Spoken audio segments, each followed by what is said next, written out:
Welcome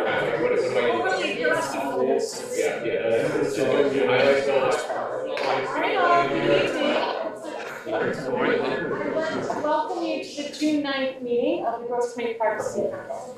We do get started, however, we would like to start on a bit of a somber note where we recognize a life that was lost on the city staff team, Travis Curtis, someone who was much loved within the DPW. Mr. Seisman, that would give you a minute to say a few comments and then have a moment of silence. Yes, thank you, Mayor Hodges. And so, one of our beloved employees, Travis Curtis, who had been with us since 2014, tragically passed away from cancer. He was a fighter. He was somebody that the DPW loved very much. He worked very hard with the staff, and he was somebody that was described as the best little brother you could have. And so he always had a can-do attitude, a smile on his face, and truly enjoyed Grosse Pointe Park. It was a place for him to enjoy. And so we mourn his memory, and I'm asking for everybody on council to certainly keep his family in your prayers, the Public Works Department, and I'd like to ask everybody here for a quick moment of silence, please, in his memory.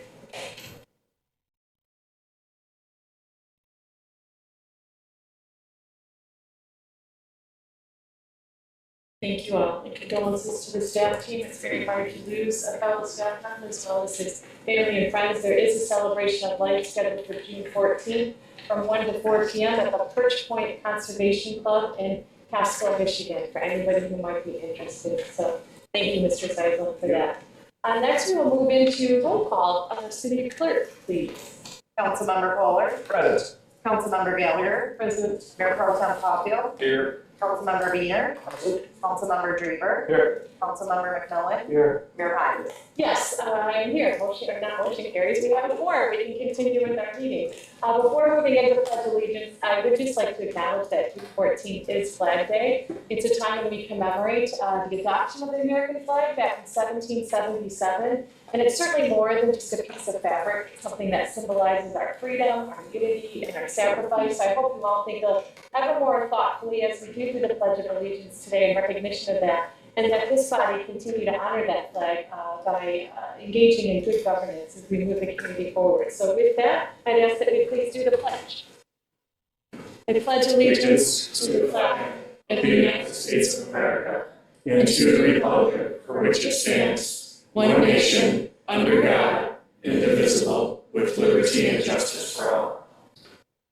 Thank you. Next on the agenda, Council, is the approval of our consent agenda. Contained within that agenda are the approval of the May 19th, 2025 meeting minutes, the Pollinator Week proclamation, the Committee and Commissions report, the Managers and Public Safeties report, the Pride Month proclamation, and the Juneteenth proclamation. Is there a motion?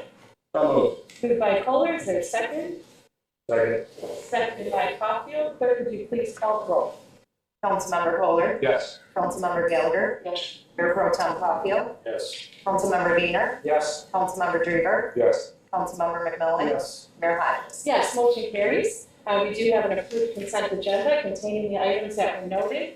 Next up is our public comment. There are 2 public comments that comprise our agenda. One at this point in the agenda, which is focused on items that are on the agenda, and then one at the end of the meeting, which is focused on items that are not on the agenda. So this is our opportunity to be engaged with our community. Just to remind you, Robert's Rules does not allow for a back and forth. It's our opportunity to hear from you. But please know that this body and city staff are always here in off hours to work together with you, so please reach out at any time. To remind you of the rules, there's a 3-minute limit. You're welcome to join us here at the podium to state your name, your street that you hail from, and anything that might be on your mind. So with that, we'll open the public comment portion of the meeting.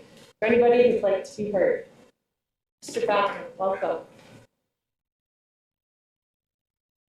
My name is Howard Bowden, I live on Westchester, and I also sit on the Recreation Commission. And I was disappointed in the last city council meeting to learn that we cannot use the chillers at the ice skating rink. And that the Recreation Commission had no discussion or even notification of that. Feels like in light of the debacle with the playscape a couple of years ago, better communication, particularly with the Recreation Commission, could be sought. almost calls into question what we're there for, if not for items like these major recreational events. Thank you very much. Anybody else? Good evening to you.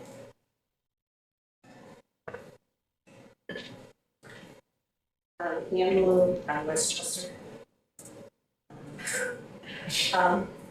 I did see on your agenda that you have about the water rate hike, and I just wanted to have you kind of keep in mind when you discuss this later on. I just got my water bill, and I was out of town for months with my water bill, and my water bill was still $169 without using any water. So I just want you to keep that in mind when you're discussing the hike for the water. This is what some people pay on your bill. Thank you. So we'll be in touch with City Manager. Anybody else that is public comment? All right, we've closed the first public comment portion of this agenda and move into the approval of the regular agenda. Is there a motion? So moved. Moved by Wiener, is there a second? Seconded by McMillan. I would like to say, well, first ask, is there any discussion by anybody on the body? Okay, I would like to just reference that the proposal that I did share with you all last week, with the goal of making certain that our meetings are professionally managed and well-run and productive, and that we protect that meeting productivity and we preserve the public trust. As part of that, I did share with you all a proposed amendment to our council rules that will ensure that we effectuate that goal and that all members of this body are able to contribute to the dialogue and that we have good, healthy dialogue. That draft to that amendment was created in accordance with Robert's rules as well as other meeting management best practices. I would ask that tonight, rather than add that to the agenda, although that it's one of your options, that we take some time between now and a future meeting to think thoughtfully about those rules so that we are managing the meetings well, and in the interim that we practice some of, or pilot some of the initiatives that we're empowered with, whether that be using the point of order, or point of information, or point of privilege, or limiting debate. We do have that ability as council through motion to limit debate. So please, council, be aware of those tools that are available to you so that we can effectuate that goal of a well-run, productive meeting that results in good governance for the organization. So unless you feel otherwise, I will not ask that that be added to the regular agenda for tonight, and we can call the question on the motion that's on the table. Anything in response to that? I think we should wait till next meeting and agree with that, yeah. Okay, great. All right, clerk, can you please call the roll on the approval of the regular agenda? Councilmember Kohler, Yes. Councilmember Gallagher, Mayor Pro Tem Caulfield, Yes. Councilmember Wiener, Yes. Councilmember Drever, Yes. Councilmember McMillan, Yes. Mayor Hodges. Yes, motion carries. We have an approved agenda, which takes us to one of the best nights of the year, our Arbor Day contest recognition. So ably managed and run by our Beautification Commission with support by our Councilmember Drever. Ms. Deck, I'm sure you will be well prepared to regale us with a good bit of the history and an understanding of each of our wonderful students who are being recognized. So welcome. Thank you. I can just set these things down here for the time being.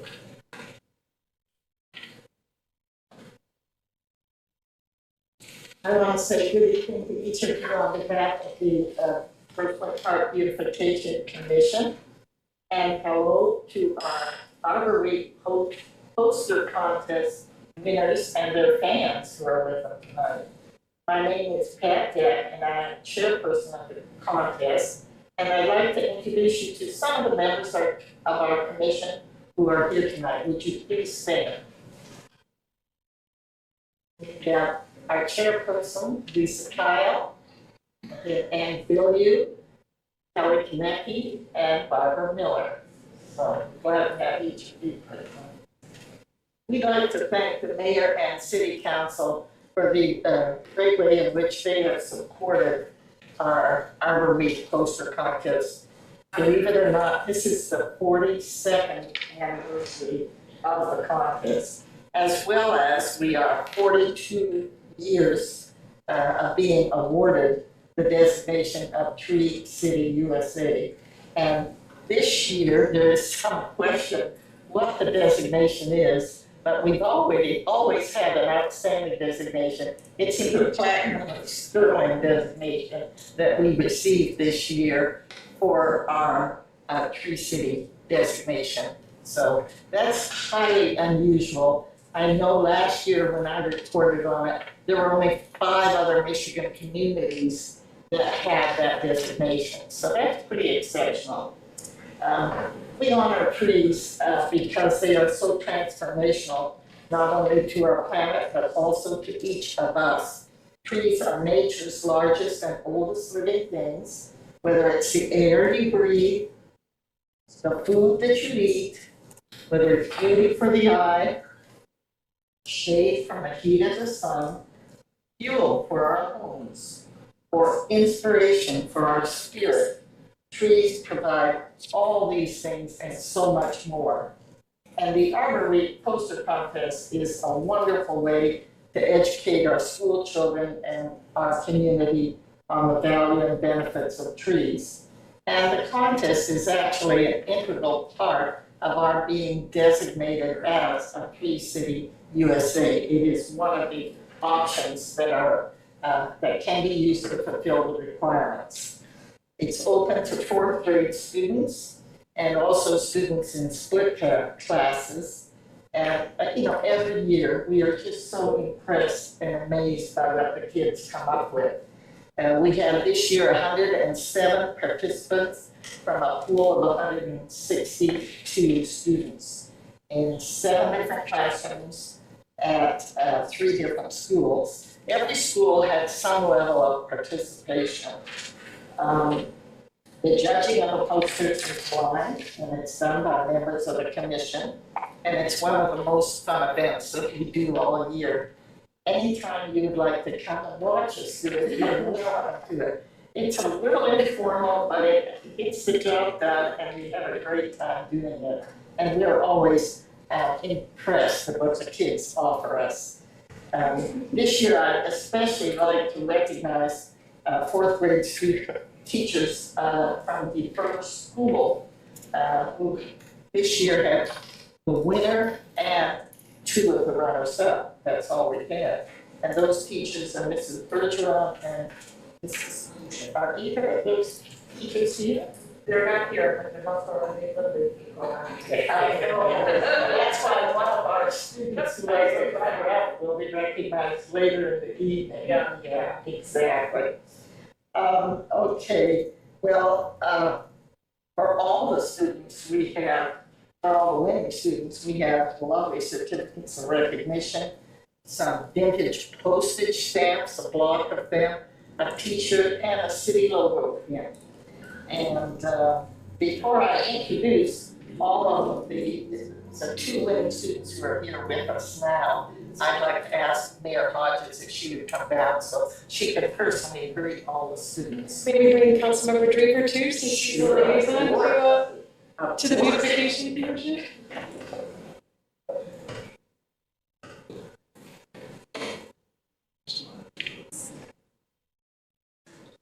And as it's coming down, I do want to comment that this year we really missed having our former city forester, Brian Colter, who passed away unexpectedly in March, having him a part of the event because he was always so instrumental, not only in the designation, obviously, but in helping us as a commission. And so our first winning entry is from Una O'Keefe. Congratulations.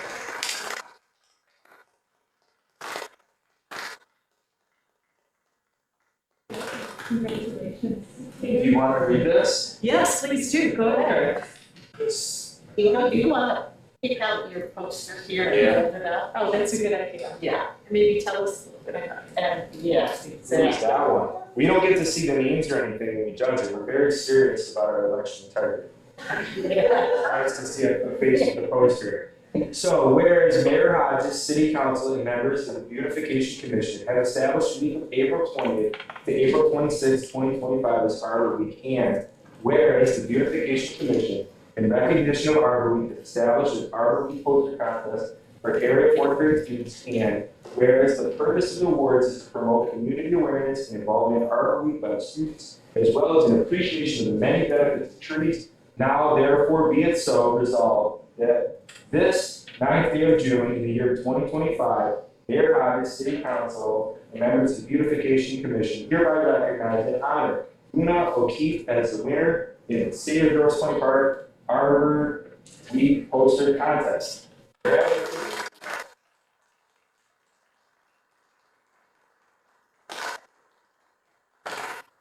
Now, before you go, could you say a little something about what you were thinking about when you created the poster? Because it looks like this half a globe at the bottom of your large, beautiful tree and some young saplings growing up. So you want to tell us a little something?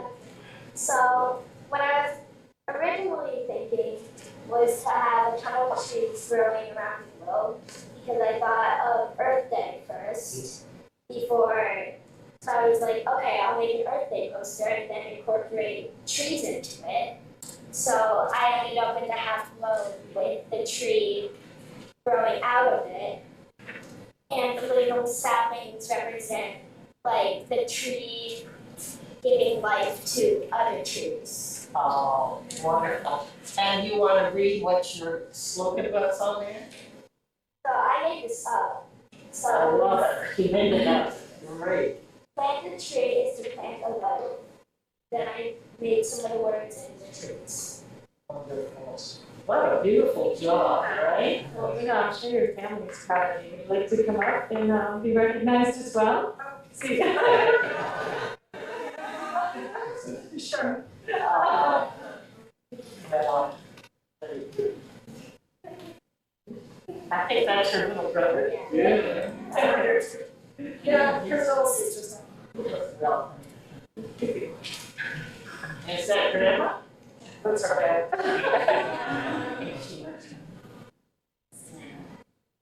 Congratulations. Yeah.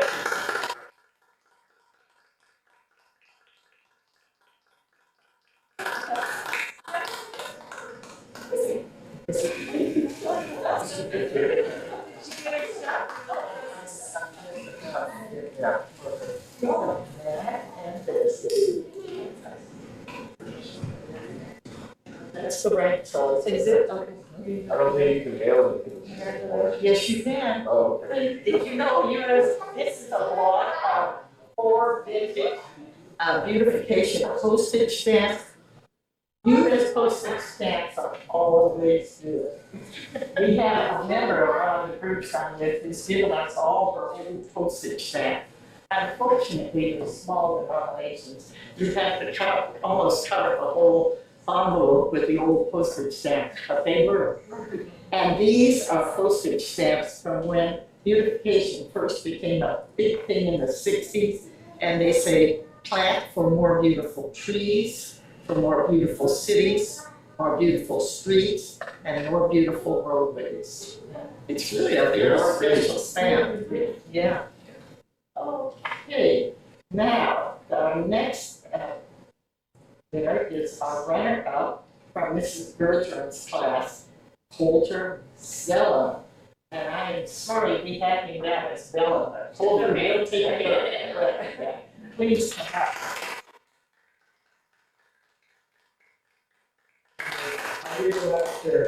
Resolved that dated this 9th day of June in the year 2025, Mayor Hodges, City Council, and members of the Beautification Commission hereby recognize and honor Coulter Vella as the runner-up in the City of Grosse Pointe Park Arbor Week poster contest. And hold your poster. Congratulations.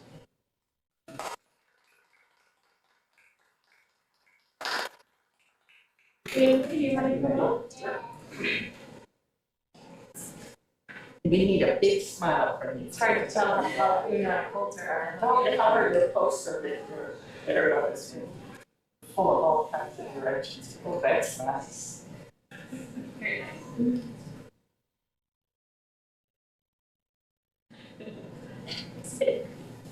Now, Mom and Dad can sit down. Because one of the things he says about his poster, we'll ask him to talk about his poster. But he has a really dramatic quote on his poster, and it's by Theodore Roosevelt.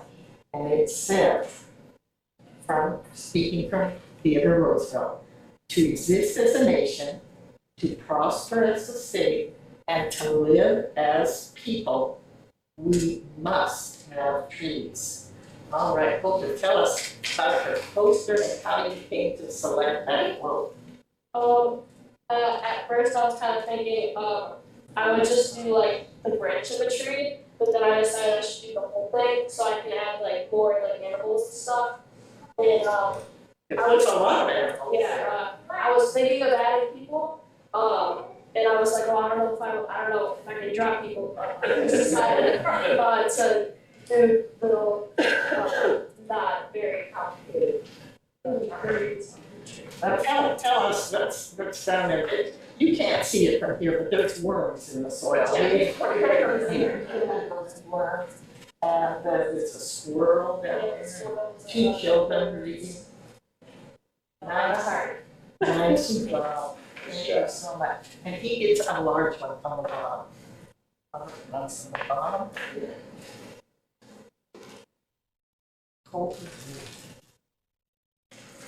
There we go. We should also point out that Dr. Reed is here too, who's our dean principal and also Grosse Pointe Park resident, so we're glad to have you here. We see you're making another member of Grosse Pointe School. Very successful. First population. Yes. Build it up.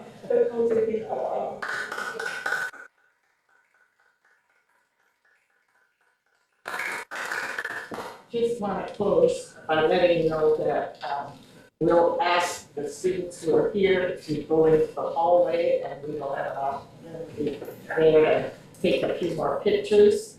And we'll have an opportunity later on in the agenda to honor our baseball playing students. You know, these students are amazing. Not only are they great artists, they do a lot of other things very well too. I think our Grosse Pointe public school students are very impressive.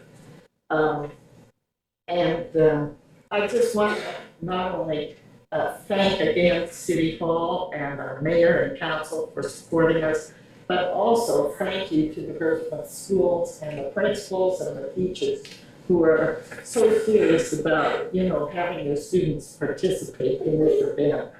And actually, I think every poster is a winner. And so everybody who participates in the poster contest, and every 4th grader receives a Michigan white pine seedling to plant in their own yard. And that's, of course, our official state tree. And then those who participate in the poster contest also received a poster, a pencil in honor of participating. So we thank all of you, and we thank the business community who is so generous about letting us put these posters up throughout the park. So thank you. Thank you.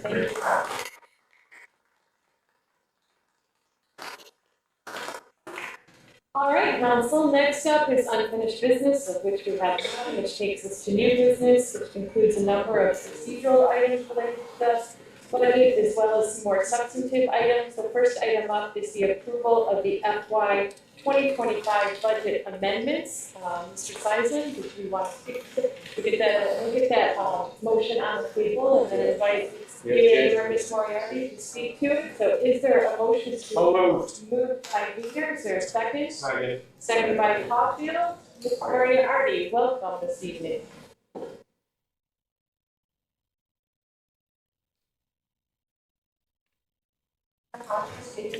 So before you this evening is our final 2024-2025 all fund budget resolution. On the packet, you'll see that we'll recognize the revenues in various governmental and enterprise funds. Towards the back, you'll see that we're seeing several appropriations in the governmental general fund balance as well as in the enterprise fund. The motion before you is to approve the resolution to authorize the finance director to both recognize the revenue for our funding sources and to appropriate the governmental fund balances for the enterprises that position. In the general fund, we'll be recognizing $90,300 in revenue and requesting an appropriation of $125,300. In the local road fund, we'll be recognizing additional revenue in the amount of $4,100. In the rubbish collection fund, we'll be recognizing revenue in an additional amount of $6,400. Revenue in building inspection fund in the amount of $6,500. The downtown development revenue, additional of $8,100. The TIFA, or the tax increment financing authority, requesting revenue recognition in the amount of $194,900. And the appropriation request of $18,500. In the municipal road fund, we're requesting revenue net recognition of $235,000. The request to appropriate $153,000. The final request is to appropriate in the infrastructure fund a total net position of $451,600. In the water sewer infrastructure fund, the request for appropriation is in relationship to the ERV grant work. There is still some paperwork being processed. We are still pending the actual work. I believe it looks like it's going to turn out to vote a deferred inflow on our balance sheet. I believe the award date is backdated from the date of construction. Is it 24. 24. Because we do not have the grant award, I haven't brought to the city council the request to recognize the grant and appropriate the grant. So because we're coming up on our June 30, we want to make sure that sufficient funds are available in the 598 water sewer infrastructure fund. And therefore, we're going to pull out our net reserve balance of $451,600 to ensure that we don't go over budget in fund. And then once we receive the award from HUD, yes, from HUD, we will, based on the date of the award, we would then be looking at the inflow that will be reflected in the June report when that's presented to you later in December. In the municipal road fund, there's a revenue recognition of $235,000. This is in relationship to the Sidewalk District 1 project.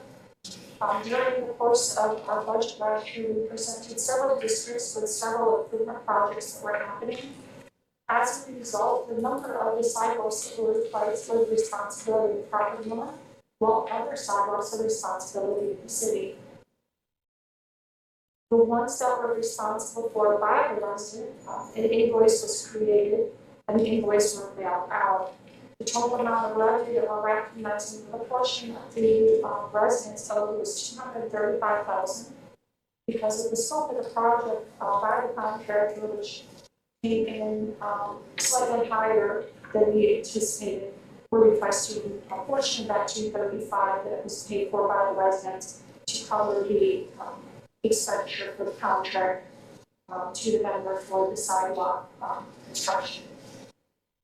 Under the TIFA, $194,000 revenues being recognized, and the request for the appropriation, $18,500, is being asked for. You will see that within the TIFA fund that we received more property taxes than anticipated. Interest income is $35,000 higher. We also received donations for Kirchhoff Electric 6. Total amount of donations received in this fiscal year was $69,700. Of that portion of revenue that we received, we're requesting $18,500 in the section below to be appropriated for this June Kirchhoff Electric 6 to increase that fund level to $56,000. For the total spend that would include last year's July and August, as well as this year's June event, for a total of $56,000.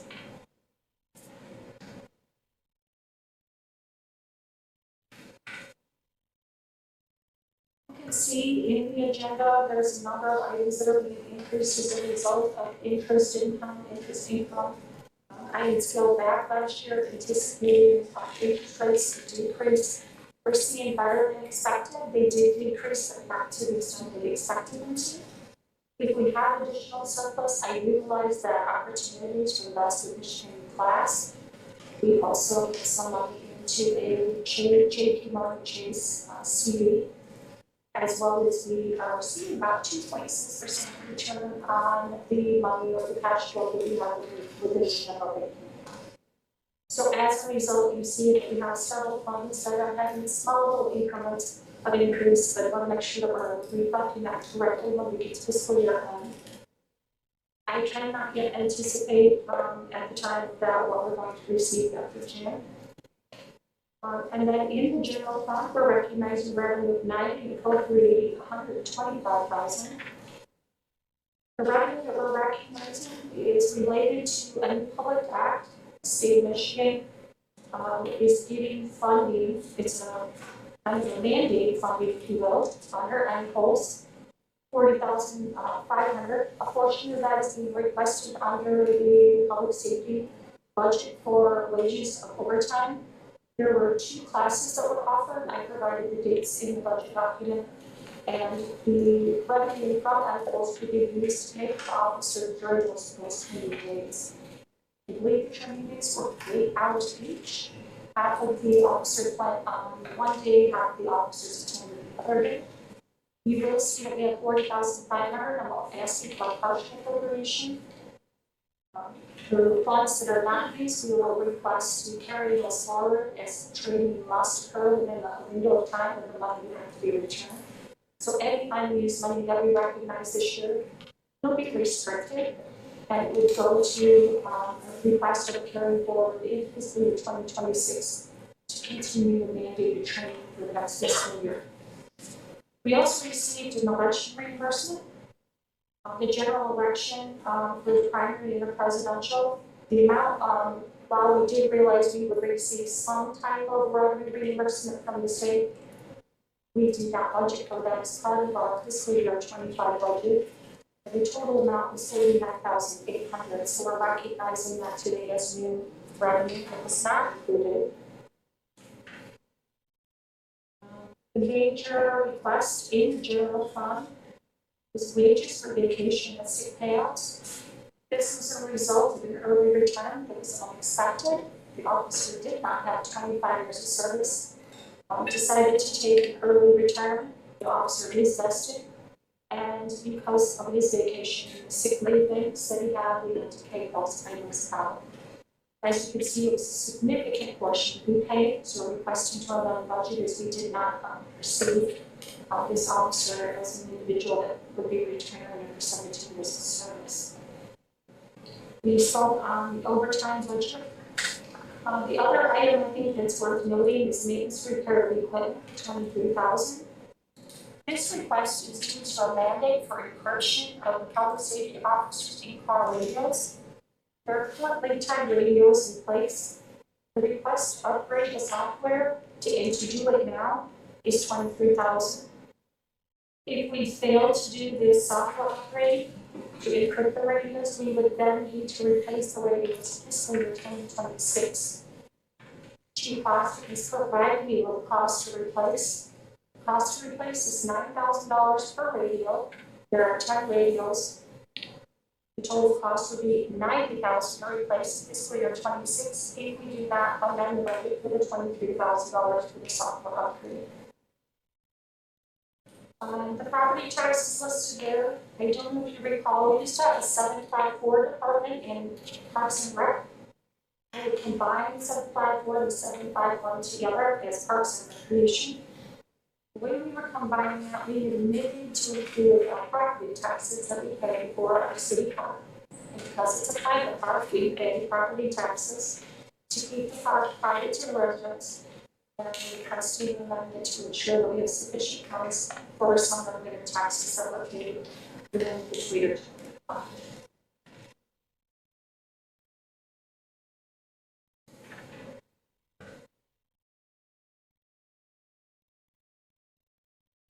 Thank you very much for that thorough outline. Are there any questions? Comments? Question. How much are we gonna spend on the local elections we have coming up in November? Do you have that projected yet? It is in our fiscal year 2026 budget. Off the top of my head, I don't know, somebody sticking in my life, maybe if you want to look at some under 191. Okay, thank you. 191. So, on the sidewalk repairs, that we then invoiced our residents for, and I put it in the spot here, and if you don't have the exact number, but just ballpark percentage of overall collections from what we've invoiced as of a point in time. Do we know that number? So there were 2 phases. They did one phase, the first billing sent out was $59,000 for phase 1. The residents received the bills in 90 days, and there was a 30-day reminder that was without interest or penalty. Any invoices that were not paid as of April 30th were rolled out and are now before you tonight in another agenda item to go on to the summer bill estimate. There is 2 attachments to that agenda item. One shows miscellaneous receivable billings.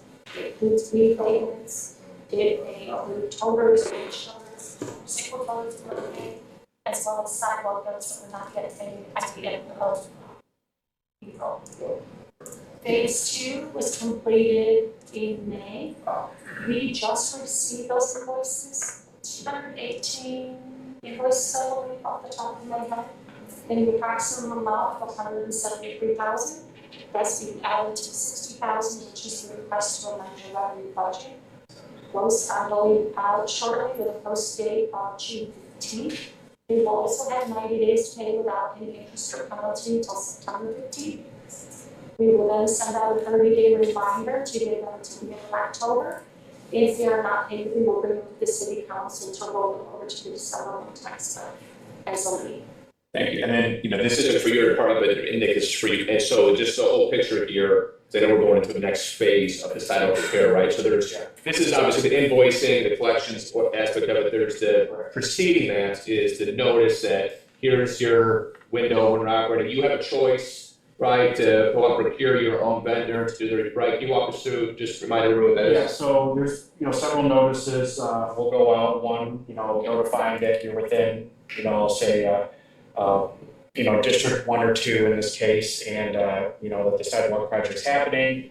The pink dot represents, now I get these confused, pink dot represents homeowner, white, I could be mixing the two. Yeah, all right. Pink is homeowner, white is the city's responsibility. What we've also done with OHA Advisors is part of that notification is actually have the pictures of the deficiency of the sidewalk so that the resident can see, what we're looking at, what will be their responsibility, and then we've been talking internally too about, providing and letting residents know they may see a number on there, but that's not a bill. That is an estimate, and so, we are putting that out there. There's notification on, to contact DPW, if they want to procure their own contractor.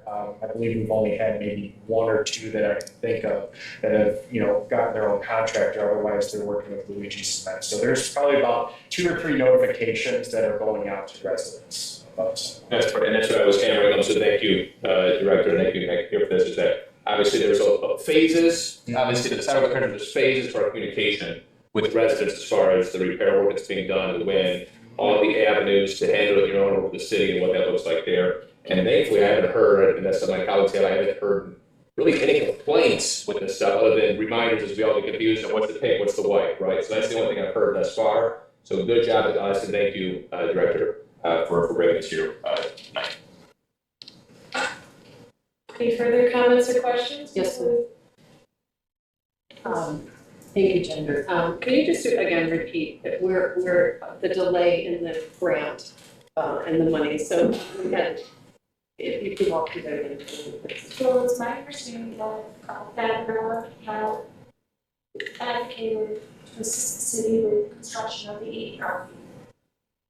There's been some paperwork filed back and forth, my understanding it's been going back and forth, DPC and with the grant for the ERP.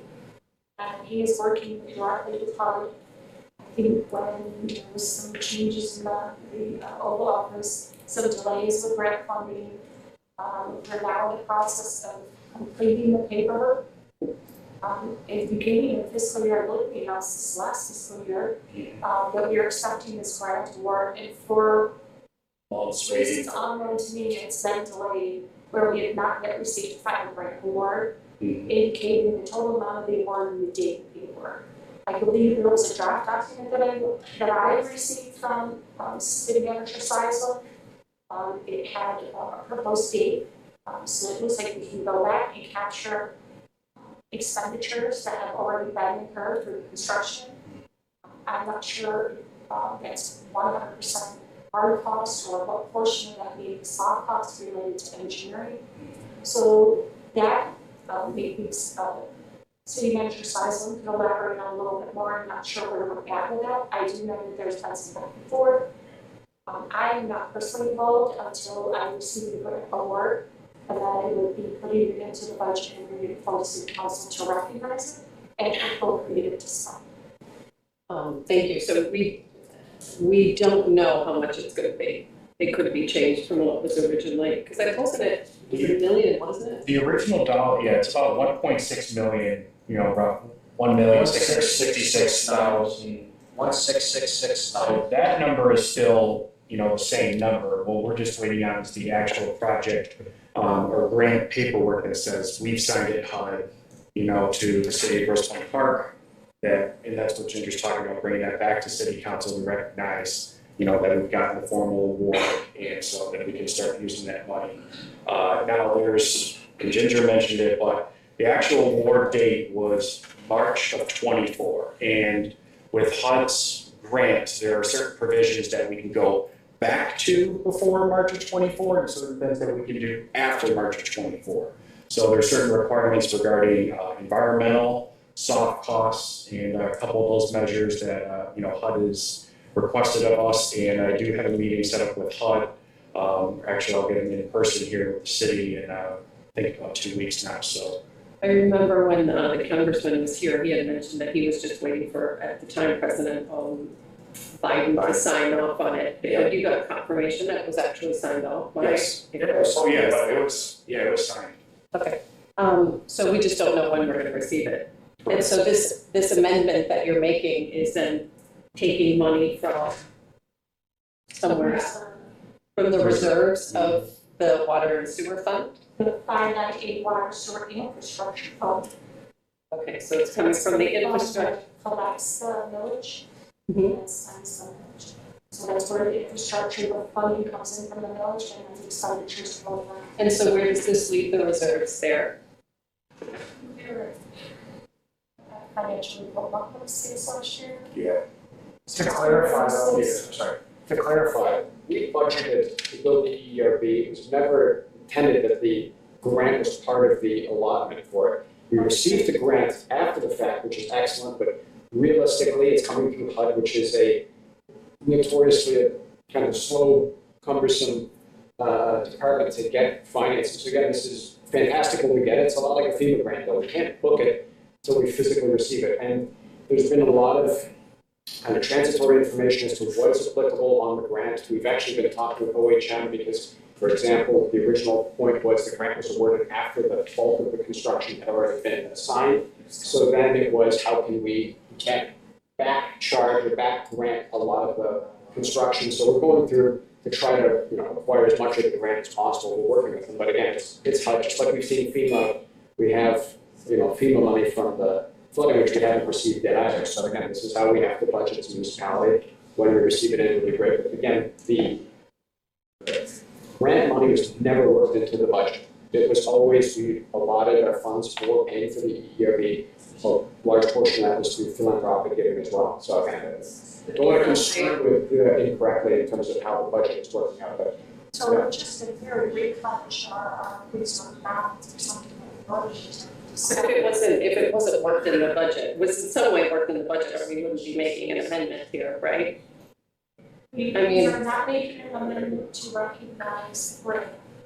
We are making an amendment to appropriate part of the reserve, the fund, to pay for the final construction of the ERB. We did not include it in fiscal year 2025 budget when it was brought before you, because we anticipated receiving the grant of money before you would like the funds to recognize the grant and appropriate the funding to finish building the ERV. Because we have not yet received the grant award, we are So if we, appropriating up the reserve for the expenditures to finish the construction of the ERV. thank you. So I just want to be clear then in terms of the reserve. So we're at 1.6 in that reserve fund, I believe so at the top of it. which then comes down to 1.2 if we're pulling out, what is it, 4.5? 1 point approximately. And that's the reserves in the, from the millage, correct? Right, we levy a millage on Yes, this winter I tax understand. bill that goes into that fund. Okay. So we leave that in the reserve, okay. And we, if you look at last year's adoption, I don't remember if we were adopting our budget to use some of the reserve at that point in time. It seems like we adopted this year 25 budget as slightly more than the revenue, so there will be another use of the reserve balance at the fiscal year, assuming all the projects are 100%.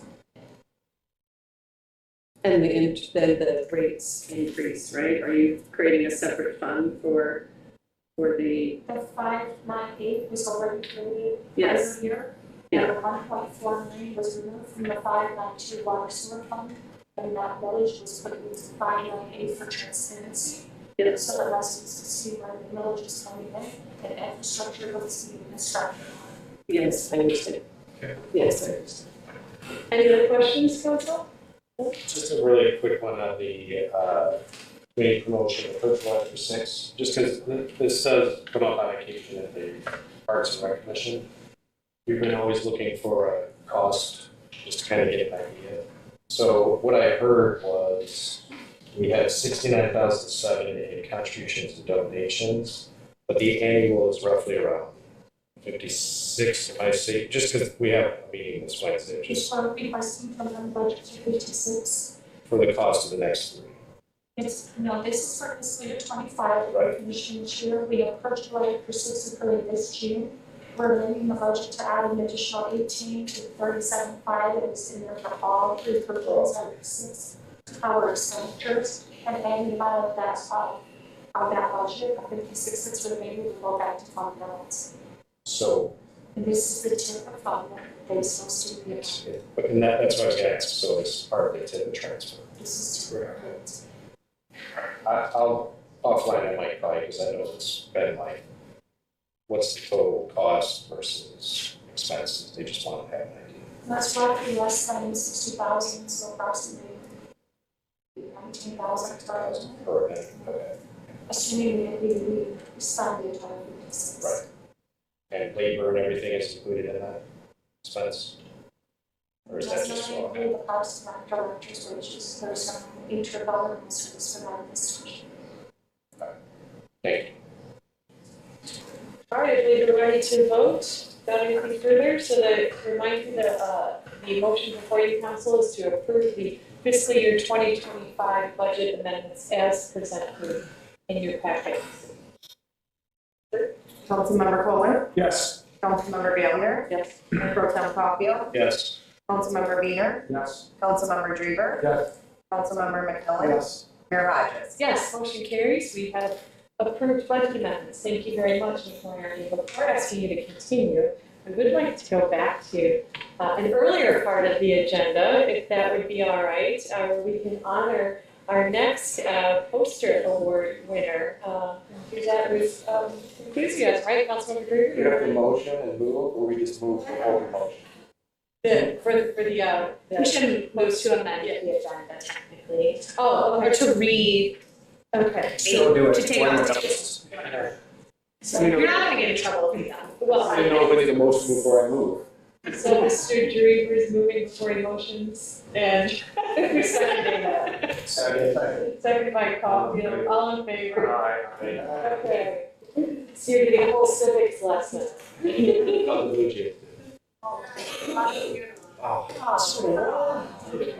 We won that, so. That's right. Nice show, it's demanded. Well, before you start reading. Go ahead. Well, congrats. Made it to the World Series. He's, You want a medium or a large? Large. Miles, I was in the sizes. That may be weird 2 years. That's right. Well, we are so delighted to finally have our baseball star with us here with the Blue Jays. And we're very happy to honor William Fogel, who's a student in Mrs. Nugent's class. And unfortunately, Mrs. Nugent was not able to make it tonight, and the principal, I defer, also had to leave. But we are so happy, William, to have you here. And will you take your poster off the counter there? Yeah. Show it to everybody. This is really a unique poster, and you'll say, well, what makes this poster so unique? Well, it's so unique because it's the first time we've had a poster that had a nighttime scene. Isn't that interesting? Show it to the members of council. Oh, yeah, very cool. Yeah, this is the first time we've had that. And that's why it really caught the eye of all members of the commission. And anyway, that owl perched on the branch there is probably really surveying all of us even now as we're sitting too. Anyway, William had a wonderful slogan on his poster. It said, "Plant a tree to make a forest grow." So before we ask you to tell a little bit about that poster, we will ask Councilman Drever, who is our liaison to the Beautification Commission, and of course, our Mayor Michelle Hodges, to have a few words with you. Well, I'm gonna start from the top, because you missed it when I wrote the whole thing earlier.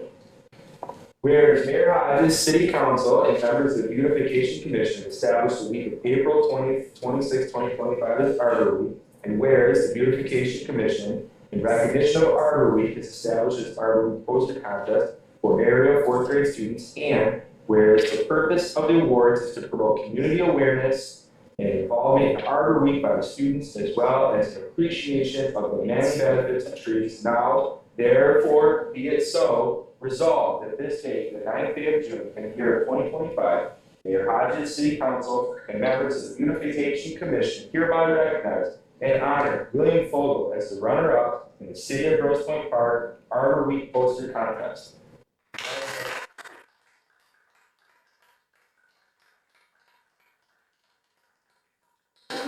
Come on up, your photo. Well, do you want to? Sure. Oh, hey. How are you? I'm back.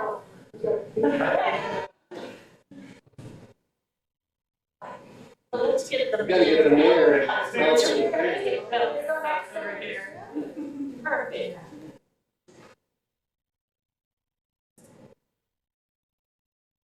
Thank you very much.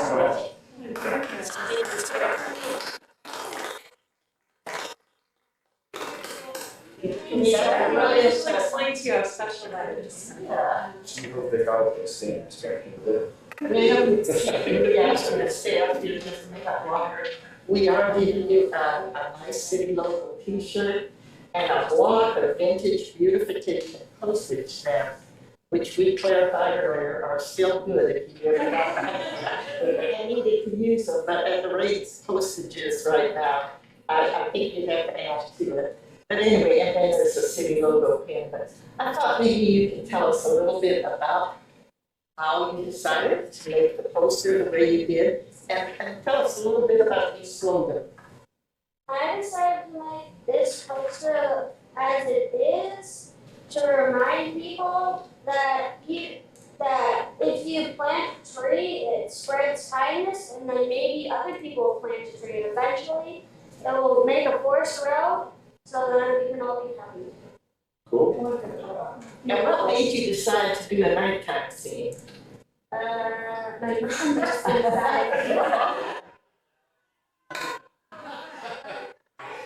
The inspiration. You're the mother, you can see it, Will. Yes, we are. I don't know what you're supposed to say. I see so many. Yes, thank you, council, for being so Good job.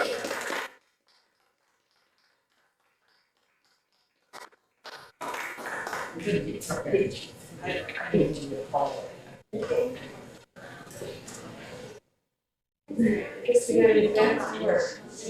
Okay, so next on the agenda is the approval of the fiscal year 25-26 city financial depositories. Right, moved by Gainer, second? Seconded by Caulfield. Having Faisal, is there any discussion of that you want to entertain? This is just recognizing the city's current financial banking institutions and here to adopt the resolution for investing in city surplus funds and Republic Act 20 and anything else in there? It's required under Republic Act 1932.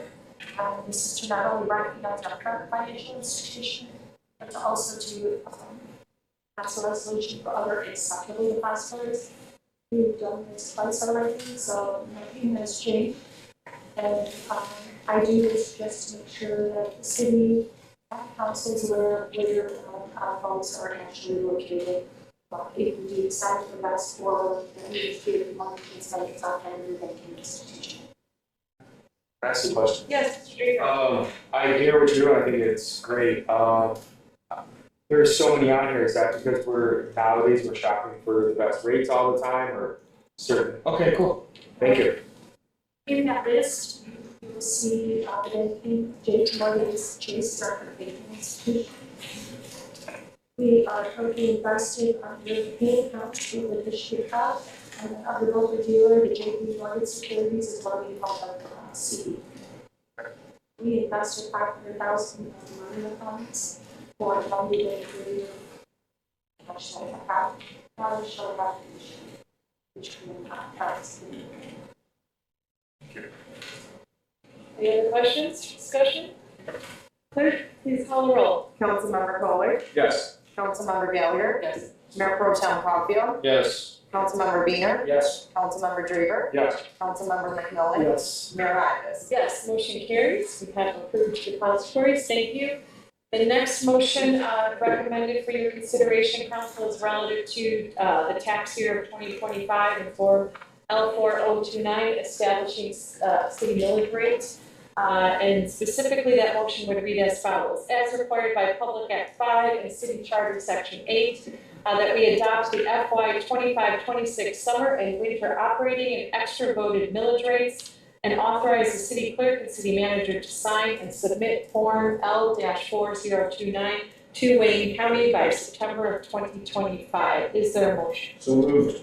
By Wiener, Second. seconded by Caulfield. Just hold on, my thunder, so there's not much more to say. Perfect. Any questions? All right, clerk? Councilmember Kohler, Yes. Councilmember Gallagher, Mayor Pro Tem Caulfield, Yes. Councilmember Beener, Yes. Councilmember Drever, Yes. Councilmember McMillan, Mayor Hodges. Yes, motion carries. We have approved millage rates. Next up, council, is the approval and authorization of this special assessment roll for the current tax year. Is there a motion? So moved. By Caulfield, seconded by McMillan. Moriarty? So I'm going to request to approve and authorize the city treasurer to place property tax liens for unpaid bills on the July 1, 2025 salary tax bill. As a special assessment service fee, which is 15% for the charter, in accordance to section 2012 of the city charter. The unpaid delinquent utility bill for water and sewer as of December 31st, 2024 is in the amount of $299,251.69. Unpaid miscellaneous invoices as of December 31st, 2024 were in the unpaid amount of $25,927.53. Any questions? Clerk, please call the roll. Councilmember Kohler, Yes. Councilmember Gallagher, Mayor Pro Tem Caulfield, Yes. Councilmember Beener, Yes. Councilmember Drever, Yes. Councilmember McMillan, Yes. Mayor Hodges. Yes, motion carries. We have an approved special assessment roll. Thank you. Next up is the internal service fund for the mechanic school. Is there a motion? So moved. Moved by Wiener. Is there a second? Second. Seconded by McMillan. Moriarty? before you is a request to create a private school. This is built within our fiscal year 2026 proposed budget before you. This is to create a greater transparency of the total cost to maintain and to repair the city's assets. This would be for vehicles and equipment. This acts much like the internal service fund that you approved last year, or the internal service fund related to our self-insured medical fund. The expenses occur within the fund and then the department is incurred, and the money goes into the internal service fund in the county school to pay for the county, to pay for maintenance and repair items, as well as any shop supplies and items that are needed in order to complete the service. Any questions? Clerk? Councilmember Kohler, Yes. Councilmember Gallagher, Mayor Pro Tem Capio, Yes. Councilmember Wiener, Yes. Councilmember Draper, Yes. Councilmember McMillan, Yes. Mayor Hines. Yes, motion carries. We have an approved internal service fund for the mechanics pool. Next up is the fiscal year 25-26 fee schedule. As presented, is there a motion? Motion. Moved by McMillan, second. Second. Seconded by Wiener. Mr. Seisland? So this is part of the fiscal year budget that's before you, revenues that are implemented in here. The fee schedule includes building fees, plan review, electrical, rental, mechanical, also for public safety department, public works, parks and recreation, city clerk and finance. We went through an extensive review last year, and so you will note there's not too many changes on the fee schedule. The only ones I'll make of note, just for everyone to understand, is under rubbish recycling, we added the exempt entities, waste collection, which exempt entity is defined as your churches and schools and others, for paying for those fees. We did add a little increase to background check. We made a bicycle registration free. Changed up a little bit on our Tompkins Community Center non-refundable, adding a funbrella charge as well, the McKeever Lounge for additional hour. We did increase in the building department. Several of those fees are in the C of O process. It's something that we looked at with the other gross points to look at comparables. And then we also look to make those changes in regards to planning and zoning applications, as we use McKenna to help us review those applications. And obviously, we're looking to be able to have the applicant pay for that cost rather than the city building department. And just a reminder, building department is not there to make money, it's just to be able to operate. So that's simply what we're trying to do, is cover those costs. Any questions for the city manager? I have some questions. Draper? So some of these items on the parks and rec stuff, we increased them last year too. It was a decent bump then. These are not big, but some of these are not insignificant either. Where do those come from? Do we have occupancy numbers? Are we looking at utilization rates for these things? Are they fully booked and that's why we're charging more? Or what's the methodology behind some of those increases? So I'll use the example of the funbrella. There's been a lot of demands, my understanding, of people wanting to reserve funbrellas for picnics and such. I couldn't tell you the exact number on how many of those requests are there. We never used to charge for that, so I guess you wouldn't have any records for that. Right. Reserved it before. Right. That totally makes sense to me. I mean, I think it's nice when you provide an amenity that's reservable. But when we talk about the Tompkins Center, for example, going from 750 to 800, do we have occupancy data around, or utilization data around how many days those are open and not open? Is it pretty full and that's why we're increasing it a little bit? Or? It's pretty full, as well as if you look above at we have a non-refundable deposit for 45 days cancellation. Very common. We are, myself and Ginger, we are signing checks for non-refundable, refunds. And what we're finding is that in some cases you might have where, somebody reserves the Tompkins Center, but then they're also reserving other spaces, and then last minute they're canceling. And so we now have a space where it's open in peak time. And so in order for us to be able to calculate that easier when we're, for the non-refundable deposit, we just wanted to increase that 750 to 800 so that it'd be a quarter of the booking cost that's not refundable. So that's why we reflected that change just for that purpose. Interesting. I would have never guessed that. Yeah. But so that's new. I think that makes sense. It helps out with the behavioral economics, you know, people, if it's free to cancel, you're gonna get a lot of last minute cancellations. Just sort of nudging people a little bit, because it's not free for us when that thing sits empty. So that makes sense to me. Thanks, City Manager. Thank you, Mr. Drever. Other questions, Mr. Fuller? Oh, Ms. Donovan? I was stating that question, go ahead. Regarding the Tompkins Center, you're charging an additional hour and 2 hours, $100 and $200 for 2 hours. Do you have the hours written in here? Is it necessary? I mean, they're not written in here, but what is for $780 for a rental? What is, and it says Monday, Thursday, Friday, Saturday, Sunday, but it doesn't give a time in there. From what time to what time is that $780? Oh, that's $800. Sorry, it's a little weird how the track changes. For the Friday, Saturday, Sunday, your time, right? Memorial through Labor Day. That's the amount. The number of hours. What are the, Right, it's, but it's you're set charging hours. for additional hours, but you don't have any indication of what the hours are in here. No, but we can certainly add. We can put the hours in here. Is So it what in is the normal contract? rental? Believe it. I don't have it in front of me, but I don't think It's a rental contract.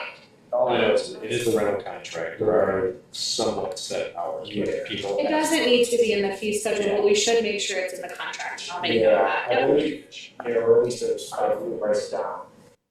Thinking the contract has a blank, and you can spell the blank from 10:30 to 4:30, whatever the time.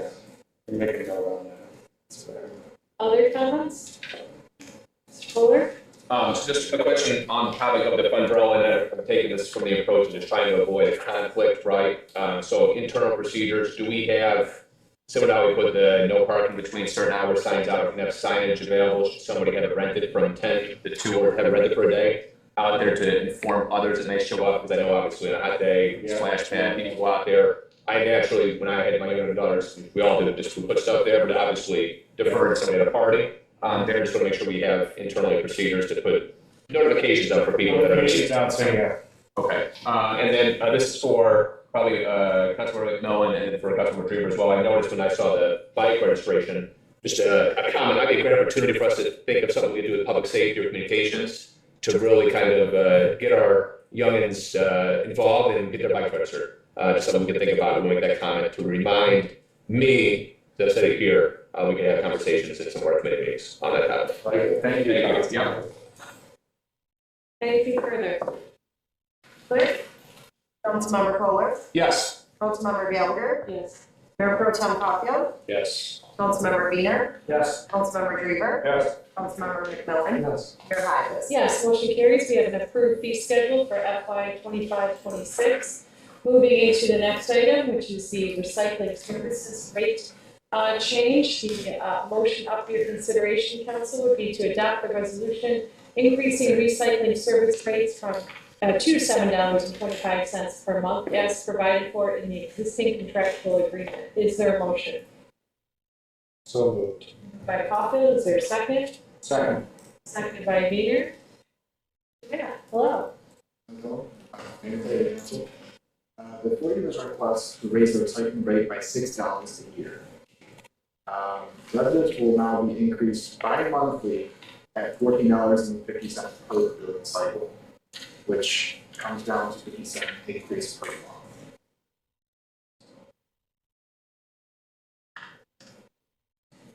Okay. To the $7.25. Okay, any Councilman Kohler's first. other? So these rates that are from, that are already contractually promulgated to these rates, right? Okay, got it. City Manager, all of the points are currently recycled. All points are in recycling. However, our contract is with Grosse Pointe Farms, City, Shores, and us. The Woods is on its own separate recycling contract with Priority. I would just suggest, let's pay attention to neighboring municipalities. The trend nationally in a lot of states, recycling is kind of being done. This is a huge cost to residents, and there is a lot of peace of mind of doing this, but when it comes to the actual science of it, there is not necessarily a lot of net gain with some of these recycling programs because, like, for example, recycling of plastics, paper, the actual energy and water usage, there's an argument to be made that it's actually not really helping the environment much. We're actually seeing some communities that are pulling away. The actual only net positive tends to be aluminum recycling. So again, I don't think this is the time to really talk about dropping anything, but I think we should pay attention to what neighboring communities are doing, because again, there's a trend nationally that communities are kind of going away from this, because again, it's a social, good feeling move, but science doesn't necessarily belie that the positive environmental footprint is there sometimes. So I say we just pay attention to what the trends are and watch it going forward. It's a substantial cost. It's been a comment, because that's what I would call out in the future, but I will be voting yes on this for awareness of others. Everyone should probably know my other thoughts on priority waste. I made a pledge to never vote for priority waste for anything, but since we're contractually obligated, I will be voting yes tonight. But if we were not contractually obligated, there would be no chance, and you know what, I'd ever vote for anything to give priority waste more money. So thank you, to put that on the record myself. My second. Clerk, can you please call that roll? Councilmember Kohler, Yes. Councilmember Gallagher, Yes. Mayor Pro Tem Capio, Yes. Councilmember Weiner, Yes. Councilmember Drager, Yes. Councilmember McMillan, Yes. Mayor Hodges. Yes, motion carries. We have approved recycling rates, which takes to the next item, which is FY 25-26 water, sewer, and industrial rate increases. Is there a motion? So moved. Moved by Wiener, is there a second? Seconded by Draver. Besides that, are you going to lead us in? Yes, thank you. So we had Andy Campbell from Benzinski & Co. At our budget workshop present to us a water rate study that they worked on for us.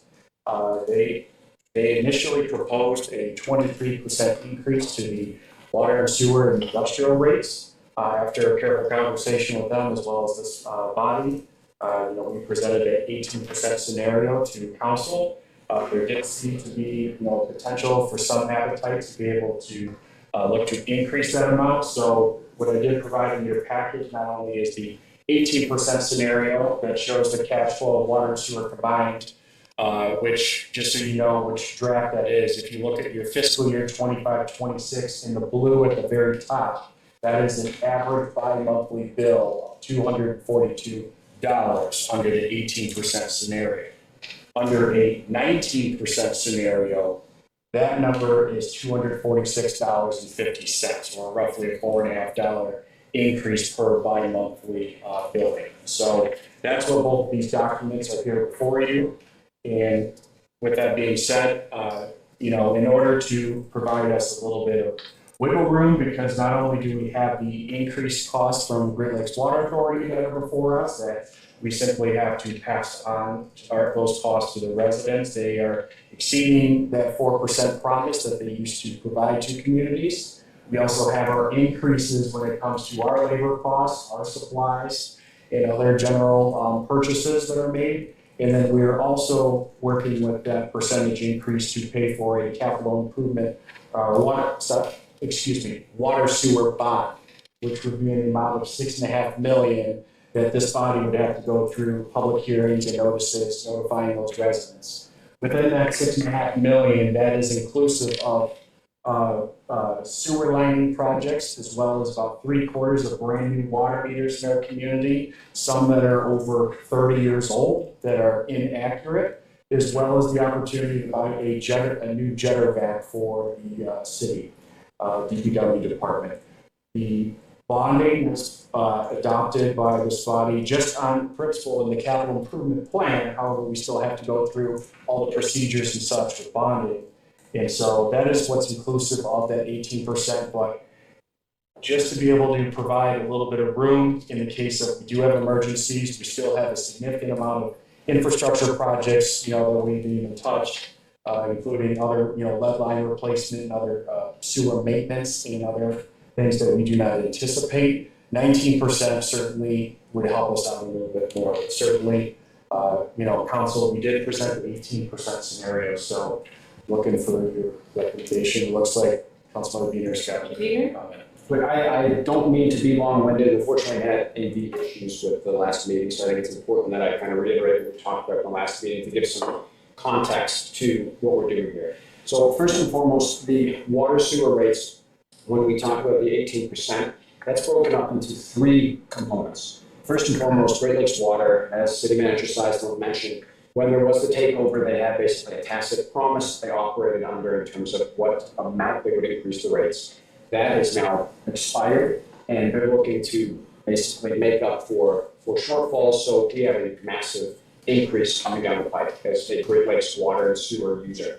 So of the 18%, 10% of that 18 basically is the pass-through for that direct rate increase.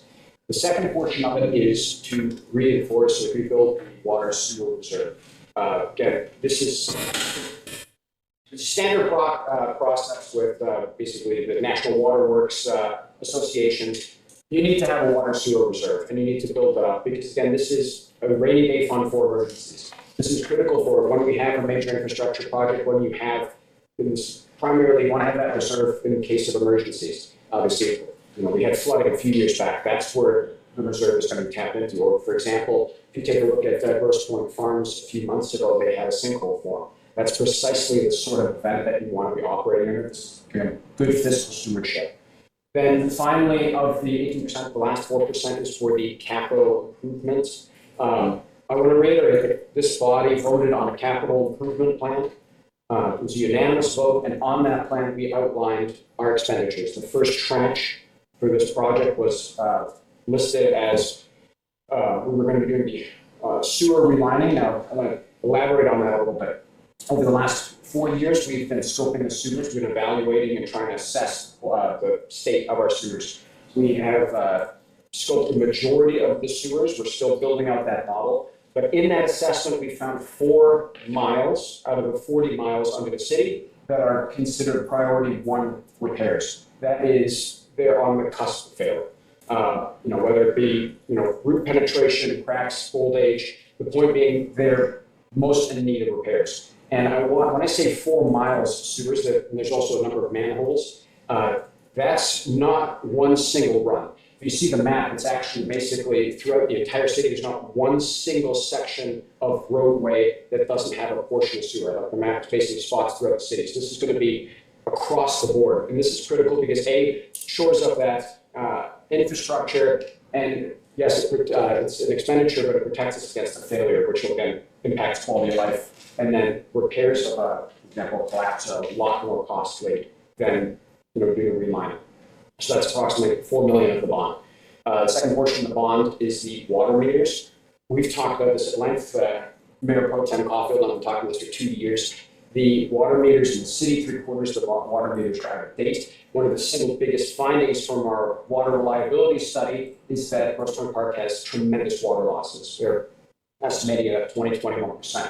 There's a couple factors into that. Obviously, water main breaks, we lose water. But basically, the city has 3 inlets of water, major water mains coming into Grosse Pointe Park. We track, the Great Lakes Water tracks the water coming into the city. Then it's the city's responsibility to figure out the distribution. Who's using what? Unfortunately, we have a lot of water meters that are out of date. They can lock up. And so we're not getting necessarily accurate readings. So it's on the public works side to try to figure out that distribution. There's a lot of water loss because of it. So this single tranche is to update the entire system. Not only are we putting in new water meters that'll give accurate readings to the residents, but the other thing is we're going to be updating the system because currently we basically have a public works worker on the road who's going from house to house. This is now going to be done from radio tower. It's all automated, and this gives us a resource for residents because if there is water losses, if residents have, let's say, a broken pipe or there's major water losses, the city can actually kind of find that and communicate to residents. So this is a huge area of potential savings. The last thing was the jetter truck. Our jetter truck is in need of replacement because you get to the point where maintenance of it is becoming, costs are ballooning. That is $6.5 million. That is exactly how we worked out the capital improvement plan, the bonding of it. That's what we voted on. So of that 4%, of the 18%, 4% is to finance the bond, which we'll be going in for later this year. So just kind of break all that down. Now, what city manager said, a lot of time and effort went into these numbers, and they're not arbitrary. I can't tell you how many meetings there were with Andy Campbell, Public Works, OHM, City Manager Seisler. I've said it on many of these meetings. We've talked about it at length at infrastructure, the quarterly infrastructure meetings. Andy Campbell had suggested 23%. Now, that is a substantial increase. We had some reservations about going that high. This budget is still 18%, although I do think it would be appropriate for us to talk about potentially going up to maybe 19, because as we talked about last time, this is about sound fiscal management. It's about building up a reserve so that we can address these issues. We're already seeing that, like, for example, the water reliability survey, the quality of service from the mains that we've been changing have been improving things. If we aggressively engage in maintenance, the intent is that we will bend cost curves of maintenance down, and then we can kind of compound our capital improvements. Also, again, we're in a situation here where, taxable values have been increasing. This is the time when you have to build into reserves, because God forbid, the economy gets worse, you're most certainly not able to build up those reserves, and this is, again, sound fiscal management. So sorry to be so long-winded, but like I said, since we lost the AV last time, I thought it'd be good to reiterate all that. Perfectly appropriate, especially as the committee chair. Thank you for that, Mr. Wiener. Is there other discussion? I mean, I don't know if it's necessarily a discussion, but I mean, we had a professional company come in and look at this, and they heavily recommended 23. I know we've looked at this, I mean, it affects all of us up here and all of our residents too. But I mean, at 23% off of this 18, it's roughly $11 more per month.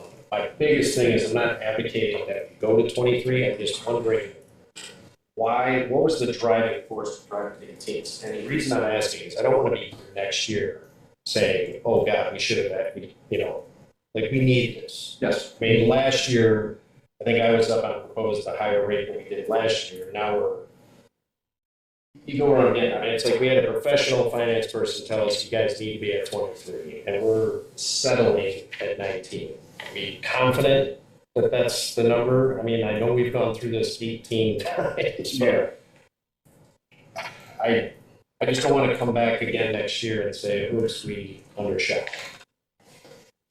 Mr. Drever? In sort of the vein of Councilmember Caulfield, what we're talking about here, what we've already said that we're going to do is we're going to borrow money to fix infrastructure, and we're going to pay it back over time with the revenues of the water fees. And we're talking about increasing those. And in my mind, the difference between 18 and 23 is how much longer are we going to be paying interest on a lot of that debt? And to look at it and go, it's $11 more here, $11 more there. Yeah, I mean, it adds up, but at the same time, it's not like we're not going to be paying for this. But if we kick the can down the road, not only are we still paying for it, we're paying interest on what we're going to be paying for as well. Kind of led into my second question, but there's more discussion on 18. Go ahead. Give me some clarity. I know, and I'm sorry, I've been through this like 5 times. The water meter, we're structuring that part of the bond for 8 years, or is that an amortization of 20 years that we're going to pay off early?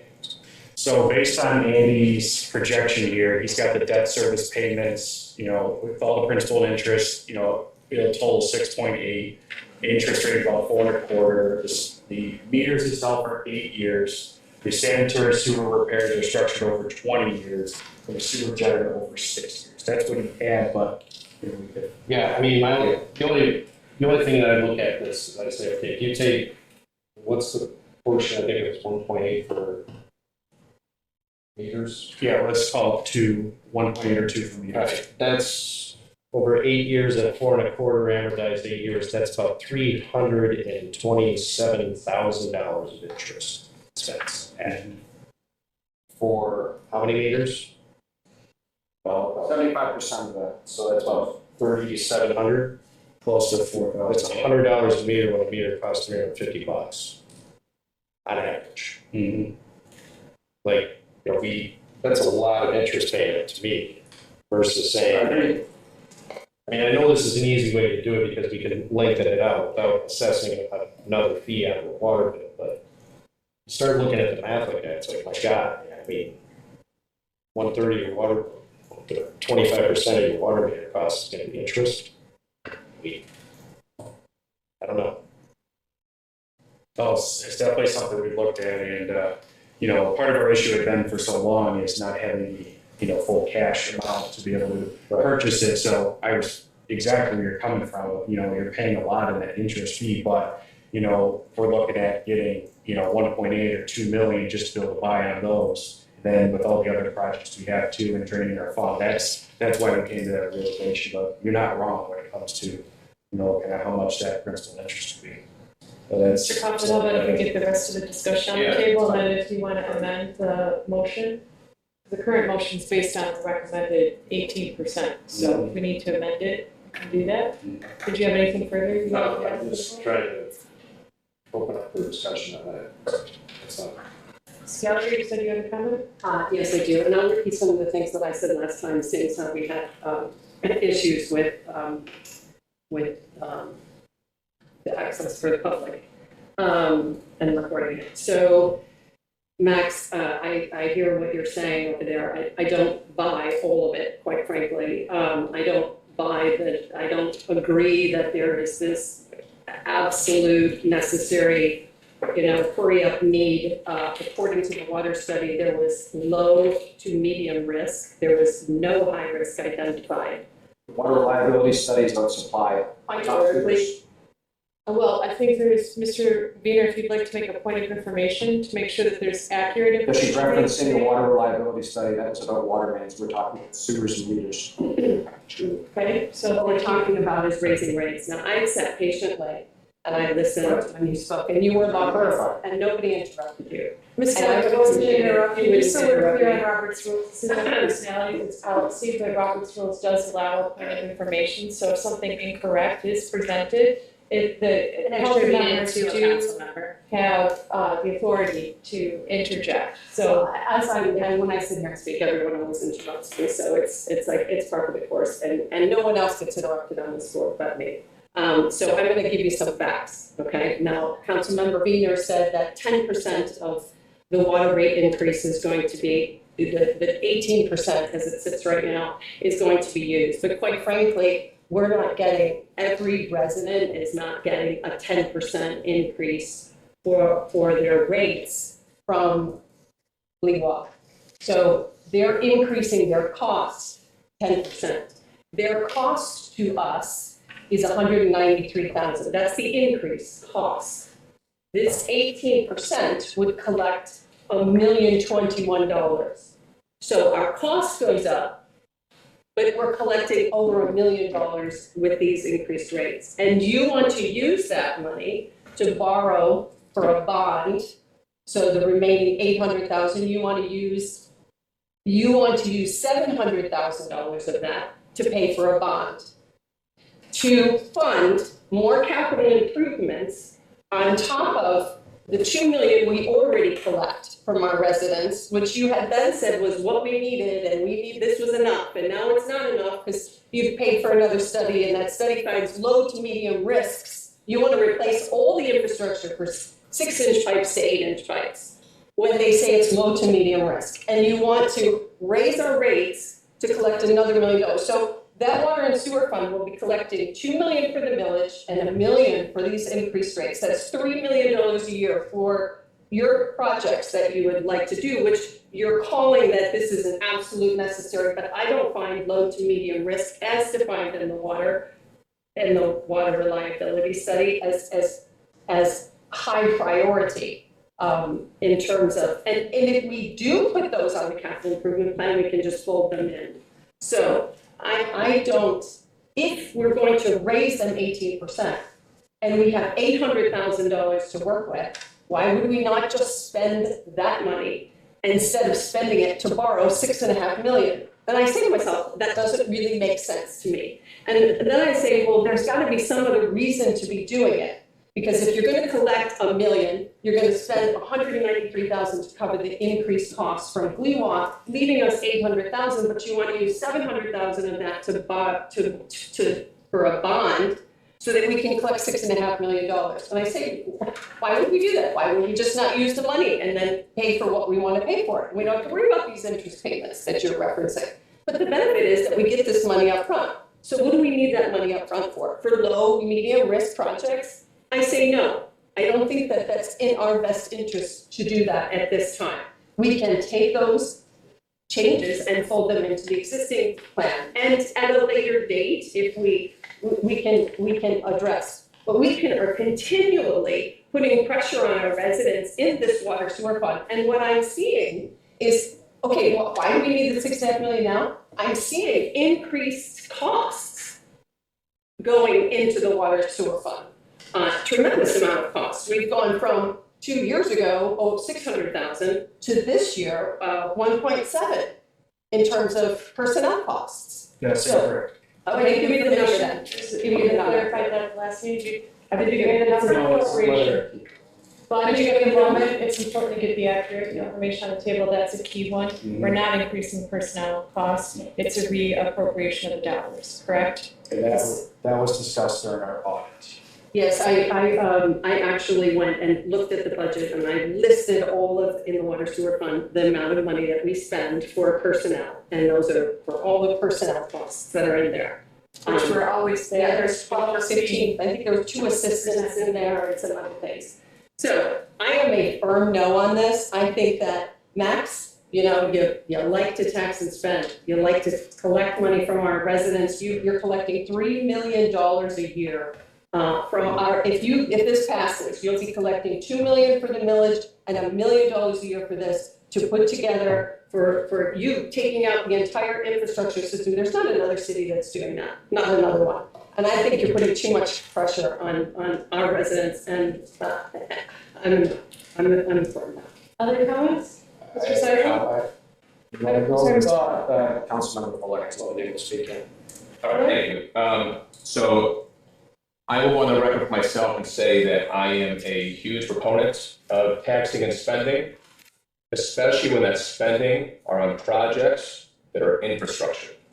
It is June of 2025. I think, unfortunately, many of us in this room, many of us at this table, recall June of 2021. And that is something that I never want to have any of my neighbors ever experience again. And we can talk about the low and medium risk, that's fine. I want to get personally as close to no risk as possible.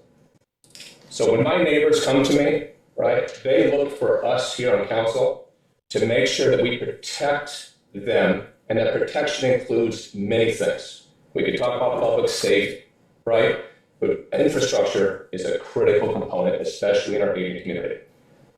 We heard in 2021, a lot of the reason for the experiences at that time were from decades of disinvestment by this council.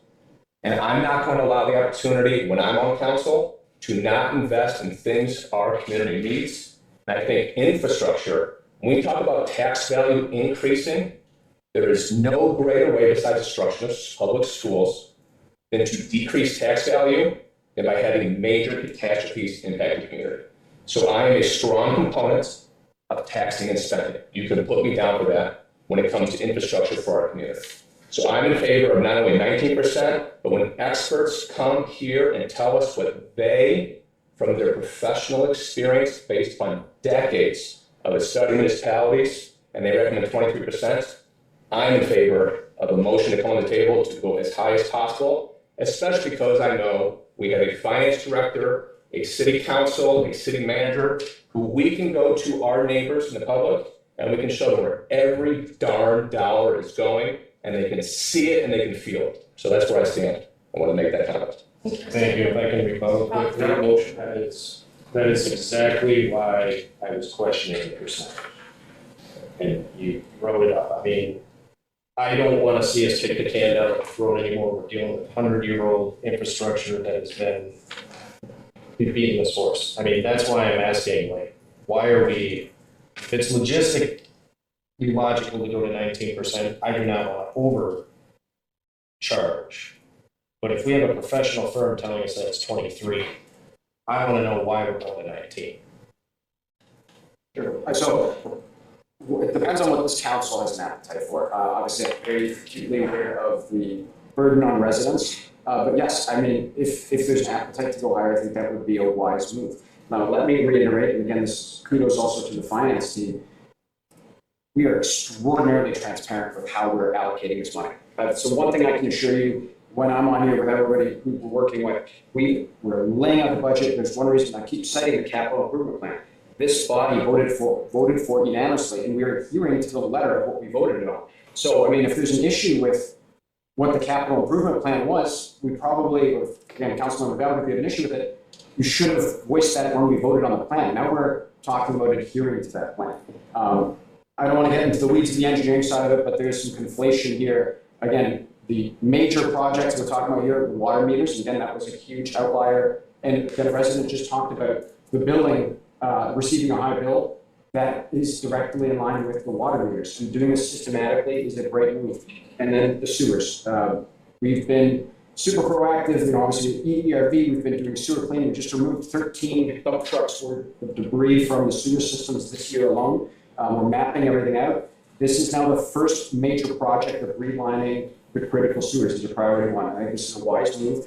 Again, I want to be proactive, transparent with how we're doing this, but yes, being responsible, this is the way the council should be handling it. So again, if we have an appetite for higher than 18, I think we should consider it. Yeah, Councilman Kohler laid it out perfectly. I agree with that 100%. The other thing is that if we look back at the ERV, we look back at paving that parking lot, and we say in 2021, something might have cost, let's say, 1.2 million. Now, in 2025, those things are costing us 2 million. Everything that, so if we can get some of this infrastructure done, and we get those sewers lined in, if we do, how many miles? 4 miles. 4 miles. That's 4 miles that we can get done. And then something else is going to break. So we're being proactive. And if we wait 4 years, we won't have the money because the cost is just going up and away. So we need to address it. We need to address it quickly because these things are almost 100 years old. So we have to bite the bullet. And the question for me, I came to this meeting thinking 19%. I'm hearing what Mayor Pro Tem Caulfield's saying and what Councilman Kohler's saying, and I'm thinking maybe we do go to 23 and the next year we don't have to do a rate increase. That's possible right there, right? And it depends on what Great Lakes Water does too, yes. No, I mean, more revenue now defers revenue later. Okay, so that's what I was doing. I'm in favor of. I have a comment. Thank you. I think it's really important to keep in mind here, right? Like, we have a responsibility on this board, right? To have an understanding and have a voice and to speak that voice. And when I hear all of you saying, these consultants are coming in and telling us what to do, and we have to listen to the consultants because they're professionals. But quite frankly, we're professional people as well, and we have a mind of our own and have an understanding. I think it's important to remember that, engineering firms and consulting firms, that's how they make their living. And they make their living making recommendations, and often making recommendations that enable them to do more work with us and make more money.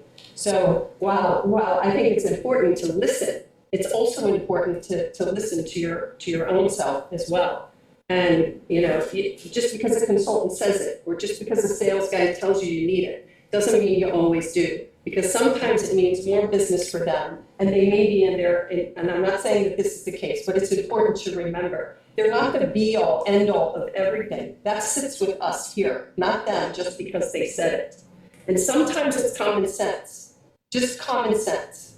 And I think when residents get a load of the fact that you guys want to raise the rates even 23% to cover what the water reliability study, which is you wanted to add, that water reliability study, you wanted to add more things to do to the capital improvement plan, right? It's add additional things that you want to do. And that list is going to be there for forever. Following the capital improvement plan that you voted for. When did we vote for that capital improvement plan? Last year. Okay, so the water reliability study was finished when?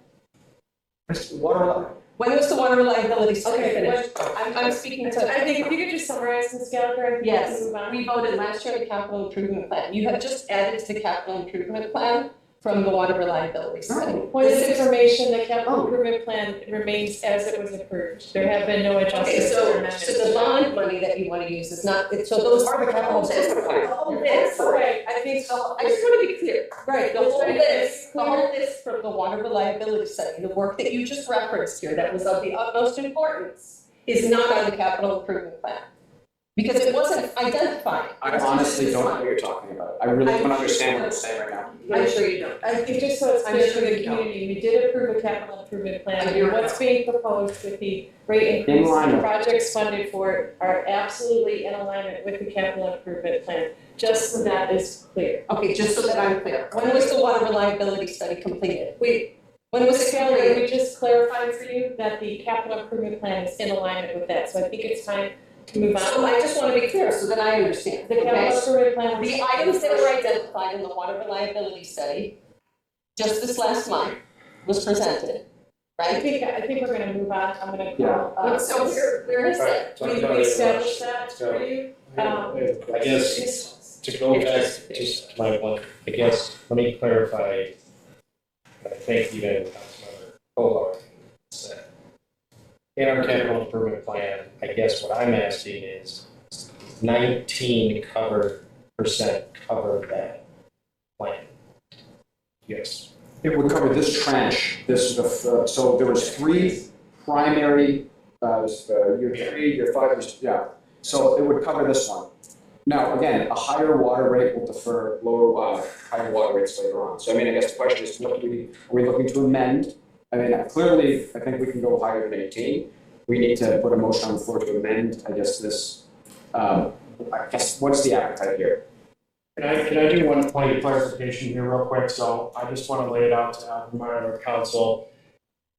Looking at our current water sewer budget, there's about 1.2 million in, additional expenses that were, added to this budget. Of those 1.2, 550,000 is the Charlevoix Water Main project. That was a new project that is being added because of the criticality of let's do this right, not be government here and, dig once instead of twice. 60,000 for pump station equipment increases. 60,000 for bond counsel and advisor, also in the budget. The 81,300 for cost of sales on the water from Great Lakes Water Authority. The 74,300 cost of sales in the sewer. And then we also had depreciation in the amount of 451,000. That number gets us the additional expenses about 1,277,300. What that leaves us in revenues is $128,700 in this current budget. And so anything that, to the 19% question, go ahead and add another 74,300 on top of that, Mayor Pro Tem Caulfield. That's our number. If you go any more on top of that, now you're adding even more into that additional revenues that, we would have in the budget. I guess that's, to go along with that is, you just stated some things that popped up that we weren't anticipating. That's what I'm asking. We're gonna have another year of that, and then you're coming back. Could happen. That's, we We're didn't. obligated by law to have a reserve. In this, the water reliability study, not only this council and the public saw a tragic fire that happened last year. And from that, one of the things that not only council but the public went back to the city was asking to do a better job of, at fixing its water. One of those opportunities was the Charlevoix water main. Was that in the capital improvement plan last year? No. But we have budgeted for every single year water main replacement. So this is an opportunity, adding in that another $500,000 project we did not expect. It was not in that capital improvement plan, but it was identified in the water reliability study that gives us the ability to not only increase pressures in the northwest sector of our city, but just do this right. There is no water main on Charlevoix in that section of our community. Mr. Fuller? So I just want to do some math real quick.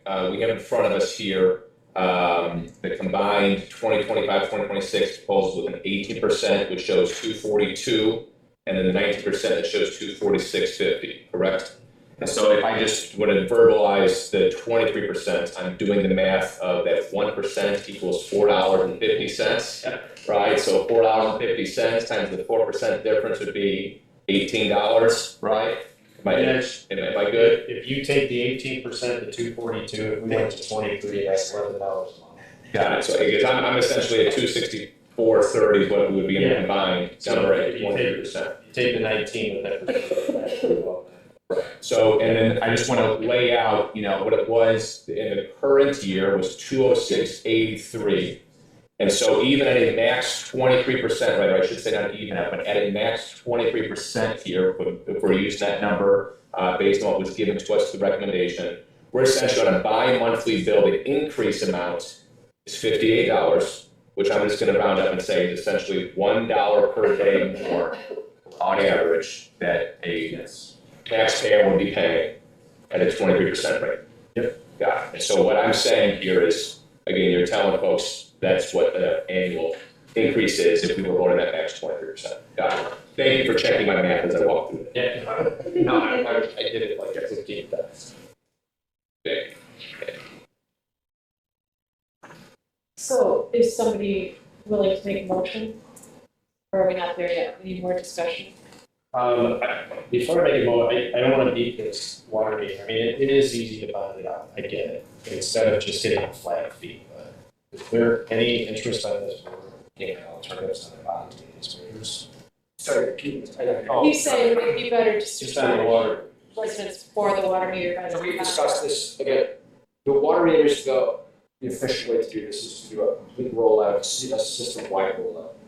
Now, to the point of raising water rates down the road for other projects, we'll get more systematized. I mean, basically, these two big capital projects, these two projects, the sewer reline, because we're doing all of the priority one at once, the intent is if you're gonna go in, you do all 4 miles of it at once. The same thing with water meters. We've looked at different scenarios, we could try to slowly roll them out, but if we're gonna do this, and because we're resetting again, it's gonna be done with the radio tower, you really wanna do this in one shot. And we've been talking about the water meters for 2 years. This is something that obviously you and I, we want to get this done. I have, just like with those, I've never been a big proponent of bonding, but with projects like this, doing it piecemeal is going to be inefficient and it will cost us on the back end of the thing. Well, however, with again, the higher water, now if we start building up our reserves better, with some of these other projects down the road, we can look at rolling them out differently. And as we've always said, we're going to be governed by the market. I mean, if the market gets a lot more favorable, if there's a more economical way to do this, like I would like to think we're being conservative. Hopefully the bond market looks better when we're in the third, fourth quarter, we're looking at this. We're going to try to be smart. But again,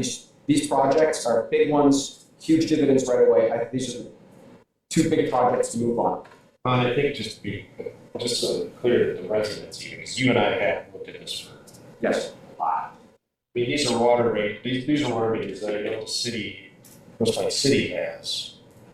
And these things will tell the homeowner, number one, if your toilet is running. I mean, it's that technological. So you got that very transparent and very detailed water usage. I think people's water rates may go down. Secondly, it's also cuts down on labor. Big time. Big time, because we're not having people walk around and reading meters. So there is a cost savings there. Almost through another grade. But it takes a lot of hours. Let's make a motion now. Mr. McMillan, please. So the cost for Great Lakes Water Authority is 10% for us, right? Right. That's what it's gone up. So we're not really raising the rates 23%. That's a pass-through. Any business person buys a product and you have to add something for your cars, your maintenance, and repair. That's what we're doing. 10% of that is a straight pass through Great Lakes. That's not true. Ms. Gallagher, please. But, so 10% is coming from Great Lakes, so it's a 13% if we went to 23. And isn't that on water and sewage only? That's not on the other portion of your bill, correct? So if you have on your bill recycling or what else is on there? That's a separate thing. So it's not like someone can say, well, our bill's going up 23%. From what we're paying, because you have to subtract all the other little things that are out there. And it's only 23% of water and sewage. Okay. Point of clarification. Great Lakes Water is not charging 10% to every resident in our community. So it's not a direct pass-through. They are not charging 10%. They are increasing our costs 10%. Okay, so if our costs are $100, they're increasing at 10% of $100. Okay, so increasing 10% of our cost is different than collecting 10% from every residential home in the community. But it's a pass-through. Our average water bill. Our cost increase is No, it's $193,000. not. I beg to differ. Okay, let's look at it. Yes. Okay, I think Our this- water bill on average is 5.1 million. Let's look at it. Let's What's just, 10% of 5.1 if you million? go to, Mr., if you go to. It's time to move on, council, Mr. Sergeant, you have something to It's add? point of clarification, what you do, but I want a point of clarification. Just Gelson, please, we have I have a question, I have a question. So you said that, Nick said that there was $60,000 that was gonna be allocated for the bond. Is that correct? What was the question? $60,000 that was gonna be allocated for the bond? Bond counsel advisor. Yes, and who will we be using for that? We would love to, we'd be using Ben Zinsky & Co. for advisor, and then look to hire potentially, but this body we have to approve, Pat McGow with Miller Canfield, who deals with municipal bonds. So just to be clear, so that the people who made the recommendation to raise it 23% are the ones that will be paying $60,000 to go for the bond. Is that correct? And the attorney. Okay. I believe there was a motion. I'd like to move to amend the proposed rate in this discussion to the 23%, and then we can start. Is there a second? I'll second. Amendment, second by Kohler, is there discussion on that? I want to talk about the rebalancing of rates, but maybe we'll do that later. That's another thing we have to talk to, is the residents clear. So we vote on the amendment first, Yeah. right? And then we go back to the Third third. agenda. Is that, So we're voting on the amendment and then we will vote on The original the motion. amended. Amended motion, correct. just Mr. Conway, what were you to doing? clarify, the Councilman Weavers, you're saying that the rates, is that a discussion that needs to be had prior to the motion? I don't think so, but it should be at some point acknowledged. It's It's important. Okay. That AV was lost last time. So what you're being asked to vote on, council, is an amendment. The original motion was an 18% increase to water and sewer rates. That motion is now proposed for amendment to 23%. If that amendment passes, we will then go back to voting on the amended motion, which would then be 23%. Is there any further discussion on the amendment? No. Clerk? Councilmember Kohler, Yes. Councilmember Gallagher, No. Mayor Pro Tem Caulfield, Yes. Councilmember Wiener, Yes. Councilmember Drever, Yes. Councilmember McMillan, Yes. Mayor Hines. Yes, motion carries 6-1. We have an amended motion, or excuse me, yes, amended motion of 23% now. So now we would go back to the original motion, which is now amended to 23%. Is there any further discussion on that? I would just add, I haven't weighed in myself yet before we move on. I mean, one, I want to congratulate this team, including our administration. Our work has yielded a lot of results. I think our community appreciates the fact that we've done what Mr. Kolar pointed out, that, and I think we all forget, several years ago, there was catastrophic flooding. I mean, and any one of those residents, many of us included, would have easily traded that catastrophe for a rate increase if we could have prevented that. So, and this has been informed by professionals, a multitude of professionals, and including the skill sets that we have at this table, which are significant. So I think from that standpoint, it is important. And I think we're also forgetting it's not just catastrophic flooding, we've had some catastrophic fires. I don't think any one of us wants to look a resident in the eye and think that we did not protect the kids. So I think it's very safe to say that it would be fiscally irresponsible not to increase rates, because catastrophes are far more expensive, and leaders plan and proact. We don't play odds, the odds when the stakes are as high as they are in our community. So I will be voting in favor as well, because I believe that that's what leaders do, is be proactive, and they plan and they do maintenance to avoid catastrophes. So thank you, Council, for that. I want us to give the gift of peace of mind to our residents as well. We want them to be able to get insurance. We want them to be able to confidently know that their home is viable. We want to build their tax base, and as has already been articulated, I think it's clear that infrastructure investments will accomplish that. So I'll be voting in favor as well for this. If there's nothing further, we can call the roll. Clerk? Okay, so this one was moved by Wiener and seconded by Draper, the original motion? Okay. Councilmember Kohler, Yes. Councilmember Gallagher. No. Mayor Pro Tem Capio, Yes. Councilmember Wiener, Yes. Councilmember Draper, Yes. Councilmember McMillan, Yes. Mayor Hodges. Yes, motion carries. We have adopted the water sewer rate increase of 23%. Can I just have 1 minute to Yes, clarify that? Mr. So the point I want to make, I didn't want to kind of stifle the other discussion, but we're also engaging in water and sewer rate rebalance. So as you see on your bill, there's a line item charge for the water usage, that's the supply of water coming in, and then there's a line item charge for the sewer, that's the water coming out. We receive the same from Great Lakes Water, we receive a charge for water, we receive a charge for sewer. I can't explain why, but over the years, it's come back quite a way. As the city was getting increases from Great Lakes Water, they were not doing direct pass-throughs to the customers in terms of the correct proportion. What I mean by that is currently, approximately, when you have a water bill, about 60% of it is water and 40% of it is sewer. Approximately what the bill that we get from Great Lakes Water, it's 40% water, 60% sewer. So that's part of the disconnect where some of our numbers don't necessarily make a lot of sense, because what we're charging the residents for water is more than we're getting charged by Great Lakes Water, but then on the backside, what we're getting charged for sewer is more than what we're collecting. So with the next water bills, we are now rebalancing it so it's a direct 1-to-1 proportion of Great Lakes Water. So residents will see on their water bill that the proportion of water will be lower and the proportion of sewer will be higher. Now, if you were getting charged $100, it's not changing the amount that you're getting charged, but it will rebalance it, so now it directly correlates to what we're getting from Great Lakes Water.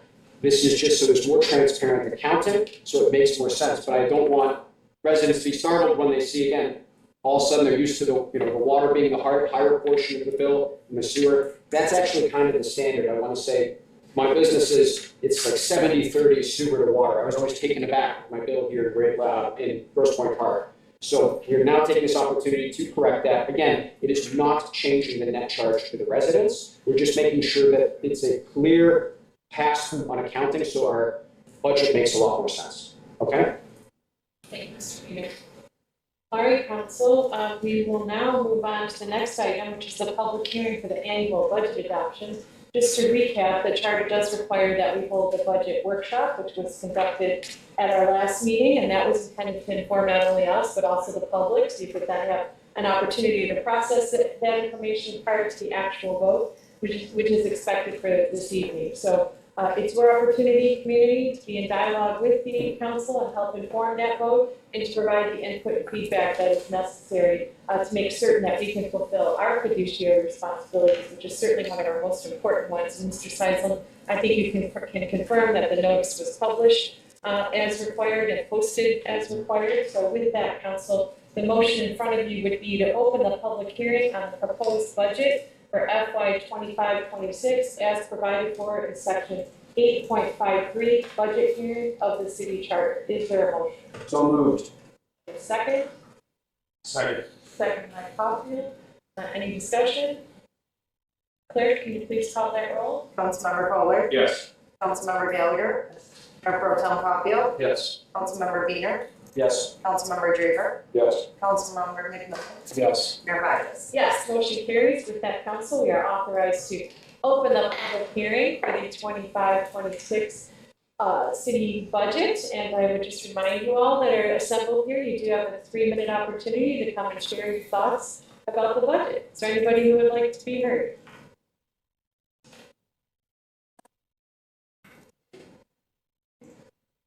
Okay, seeing none, we will close the public hearing and move into discussion regarding the budget itself. The motion, I suppose we should get that on the table before we enter into dialogue, which would be all funds for FY 25-26. We would be adopting all FY 25-26, all funds related to the budget. Just say it. The all funds, well, it really was that simple. Okay. 25-26 all funds budget, is there a motion? So moved. Moved by Kohler, is there a second? Second. Second by Coffey. Ms. Moriarty, roll call again. Before you is a resolution. As the city council shall adopt a resolution, a budget for the next fiscal year, appropriate money needed for municipal purposes during the fiscal year, provide a levy for the amount to be raised in taxes upon real and personal property, used for municipal purposes, subject to the limitations contained in section 9.1 of the city charter, and as needed by voters on November 5th of 2024. Before you is fiscal year 2025-2026 original all funds adopted budget. The budget resolution before you also includes the 18% water, sewer, sales revenue scenario. We'll ask that within the adoption of this budget, the county council make a resolution for the fund money to fund revenue within the fund budget to reflect a 23% water and sewer sales revenue rate. I believe it's in the approximate amount of $8,264,100, which we revised on the lead. In the packet. Page 3 of 6. So on page 3 of 6, it shows revenue amount of $7,898,800. Requesting a motion for one, we found that to revenue to reflect 23%. So the motion to amend, council, would be to amend line 592, fund revenue to reflect the 23% water and sewer sales revenue approval that we did previously. Is there a motion? So moved. By Peter, is there a second? Second. Seconded by Caulfield. Any discussion? Clerk, can you please call the roll? Councilmember Kohler, Yes. Councilmember Gallagher, Yes. Mayor Pro Tem Caulfield, Yes. Councilmember Weiner, Yes. Councilmember Drever, Yes. Councilmember McMillan, Yes. Mayor Hodges. Yes, motion carries. We've made the amendment to the 23% rates. Continuing on with discussion, Ms. Moriarty, is there anything else that should be considered before we consider the amended motion? Now, aren't any other changes to the resolution? This is the same resolution you saw for the 24-25 budget adoption. It's presented in the same manner. Excellent. Any discussion, comments, thoughts, council? On the budget, Luke, talking, please, sorry. Only question of capital improvements. Are we getting into details or? Whatever you need to inform your vote. I've given a little bit about capital improvement and kind of just go in general, so it's going to get a little long-winded. I apologize already for it, but I kind of created a little bit of an executive summary when it comes to just talking about the general fund budget, capital improvements, and et cetera. So, I'm going to just highlight a couple brief things. So, right now, our general fund budget is going to be about $130,000 of the surplus, $200. We have talked about it, it has come up in the meeting, but we do have, if it comes at some point, about another $900,000 in FEMA reimbursement from the 2021 flood. We've already talked about the heavily rollback that has happened due to inflation rates. And then I just wanted to remind the public as well as the council, when we're looking at the general fund city budget, there are a couple factors that are our biggest costs. Outside of wages, we have driving forces of healthcare and pension. Healthcare, just in fiscal year 24, costs about $2.6 million. And in fiscal year 25, we were looking at about 2.8, which was about a 5% increase. In this adopted budget, we're seeing about a 2% decrease, and that is due to parts of dental, moving members over to Medicare Advantage, and other opportunities that we're looking at. But we are looking at, however, about another 10% that's probably going to increase in healthcare costs. So as I brought up in the previous meeting, these costs keep rising. Even with us making these little changes, just anticipate this is going to happen. And the Grosse Pointes are in a self-insured plan where we all share the risk amongst each other, the retirees and the actives. We just had our healthcare coalition meeting last week where we talked about looking at different opportunities or different plans, that could be out there. So, that is going to be explored in this current year. Pension. In fiscal year 24, we spent about $2.4 million. In fiscal year 25, we were able to, and thank you in part to the amazing work of our team here, Ginger, Warren, who is no longer with us, and our team, we were able to close the pension in collective bargaining. And so that was a significant help in helping our long-term liability. We were able to bring that number from 2.4 to about 2.2 or 9% reduction in fiscal year 25. So that was good. We also had surplus investments in MERS that we were using, and this is not counting for the pension grant that we also did receive. However, because of the increased cost and liability in fiscal year 26, we're going to be at about 2.3 or 9.1%. But because of the work we've been doing here from fiscal year 24, which was about 2.4, to fiscal year 26 is also going to be about 2.4. So we were able to give ourselves a little bit of room in those years to be able to, add into our budget. And so again, it's the great work we've been doing here at the city. And just as a reminder, our pension costs in year 2040, when we're in the arc and then fall off, is about $4 million in the year 2040. Projects, initiatives, and opportunities, something that I brought up to my departments and something that's pretty common in some communities, and I don't think I discussed this with this body, is we have asked that our departments stop their spend by June 15th of this year. What that does is that allows, and you saw in the budget, and it's before you, Ginger and I were working at projected costs. Where do we believe we're going to end this current fiscal year? So we're asking our staff to be able to, unless they have an emergency or a contractual obligation, make all those expenditures now through the 15th. And then after that, hold off, because there's also an audit portion too of making sure we're getting the bills and putting them into the correct approved fiscal year budget.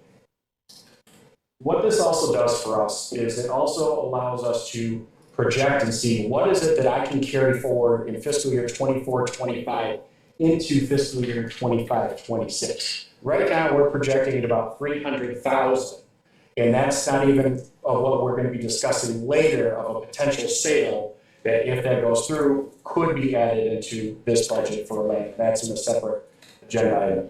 Why I'm talking about all this is because with the strategies in place to be able to do this, we will be able to get to opportunities of funding capital improvements. Several of those capital improvement projects that we were looking at, but we were not able to fit in this budget. We have pickleball courts at Windmill Point Park. That's about $90,000. Ginger talked about earlier the mobile and fixed radios for public safety is another $90,000. We've got HVAC over at the Lavin Center that needs to be replaced. That is a big expense. That's $160,000. And we also have a need over at Windmill Point overflow lot of a covered salt storage. That is something that also needs to be addressed. And so this budget, what it reflects is several initiatives, and I appreciate the public comment that came earlier, and certainly respect where that came from, is, we made some sacrifices and reforms inclusive of $30,000 that we are paying in skating rink costs to run the electrical. Those costs are increasing every single year. We are also realigning job responsibilities, those at the fitness center. With these sacrifices, this allows us the opportunity to realize the potential to fund these capital improvement projects. And talked about earlier with pickleball. And so I just wanted to reaffirm, to the community as also to this council that there's a plan, there's a strategy. We will continue to find every dollar that we can save, but we're also asking all departments to buckle down, tighten their belts, and find other initiatives that can help us to realize these capital improvements. We've got a lot of great things going on in this community in this budget. We've got the opportunity here that we're budgeting for beautification to help out our Tifa DDA in our city. Instead of sending our park employees all the way down to go back and forth in the equipment. We've got a recreation master plan, or I'll call it a recreation plan, that is proposed in this budget. We've got the Charlevoix Streetscape project. We've got looking at extending the DDA, moving our online building department so that we can pull permits and pay for those online. As well as what can we do to find opportunities with our other Grosse Pointe communities. Several of those, Grosse Pointes, we all work together collaboratively, city managers and city councils. We all have very similar ideas. One of those ideas that we've been talking about, and it's amazing, especially with 5 Grosse Pointe communities, is we have three dispatch centers. 3 dispatch centers for public safety, which is in Grosse Pointe Farms, Grosse Pointe Woods, and Grosse Pointe Park. And so we are looking at, is there opportunities that we could all work together to find a building? And if you read any Grosse Pointe news, Grosse Pointe Farms did just purchase a building over in Back Avenue that could have a potential to house a dispatch for Grosse Pointe. So that is something we are all looking into, working at, because it's a significant cost driver, but also making sure we're providing the same level of service to our residents, if not actually enhancing it, with being able to house something centrally. And then, I can go on, but at the end of the day, it's always important looking at our equipment and our shared services. And that is something that I will continue to do, and this administration will do. And, I can get into other infrastructure projects, but we did get into that earlier. And so I just wanted to reiterate, of those tough choices, of those things that, we are going to have to, look at and also admit if we're wrong, we're wrong.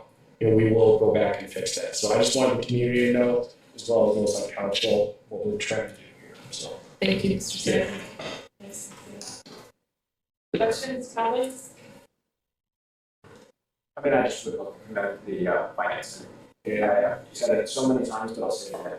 It's clear, it's concise, transparent. It's a great tool for us to really understand how the finances are being driven through the city. It's a great tool for residents. Again, excellent work. You've always been super proactive, answered our questions, and I'm really pleased with the work that your team's done. So thank you. Any of this you did, Mr. Weaver? No? Yeah, I want to say, everything we've done, even just creating the new, just all the work that we do here and everything you bring to us, say, hey, we're going to create this allocation. We're going to create a pool for the mechanics. It's fun to do that stuff. It's all in the interest of better understanding our accounting and the transparency. And it's like every month or every other month, we're just making these strides. And I think when I think back to when, I started getting excited about running for this office, it was because we weren't doing things like that. And I gotta say, what you guys have done, I wish I could say that it was because people elected me to do it, but it's just a coincidence. I got here and all of a sudden all this magic started happening. So, gosh, I don't know what to say. It's just so incredible. And City Manager Seisman, I appreciate the summary that you put together, laying out a little bit of a vision and a little bit of explanation so people can kind of know where we're going, why the ship looks the way that it is, and the direction it's heading in. The work that you guys do together, it's obvious that that you guys spend a lot of time together. There's a lot of passion, and it's clear that it doesn't just happen between 9 to 5. I'm blown away by this and everything that you guys are doing here. Thank you. I appreciate your help, and we continue to look good. Thanks to you guys. Other comments? Mr. Kohler? Yeah, I'll just add one more to the praise and kudos here for the public's awareness. This isn't just something that we show up and here it is, right? There's obviously heads of departments that also participate in this, intentionally done in the leadership of you, director, and our city manager, to make sure we had everybody involved in the process, right? And so obviously we don't see that process here tonight, but that obviously we see the end result of what that process looks like there. So, and everybody we heard in the lack of public comments tonight, and I think that is a large contributing factor being the fact that everything is so clearly laid out when you go online, publicly available to see every single, not just a category, but the individual expenditures that we're proposing within a category are clearly laid out. So there's never, hey, what is this 529.630? What is this? Right? No, it's, you can say, okay, we're doing this monthly water service, brunch with Santa, other permanent events, annual fire. That's all laid out there for the public. And I know how much folks that do have the, actually are the nerds like some of us that love looking at financial statements, right, can see that stuff so clearly laid out. Kudos to you, Director, for your work, and kudos to you, City Manager, and all the department heads for their involvement in the process that got us here, both the last month and then tonight, and as we continue forward. I think we can't forget that just a couple short years ago, we were working with a $1.2 million deficit. And now we're talking about a surplus budget to approve. So I think that's a huge accomplishment. It doesn't happen overnight, as you've all already articulated. It doesn't mean we can let off the gas, though. We've got a lot of work to do to ensure a strong financial future for the city, but I think we've got the right people at the right time getting that done. So I'm proud of this team and excited to call the question on this vote.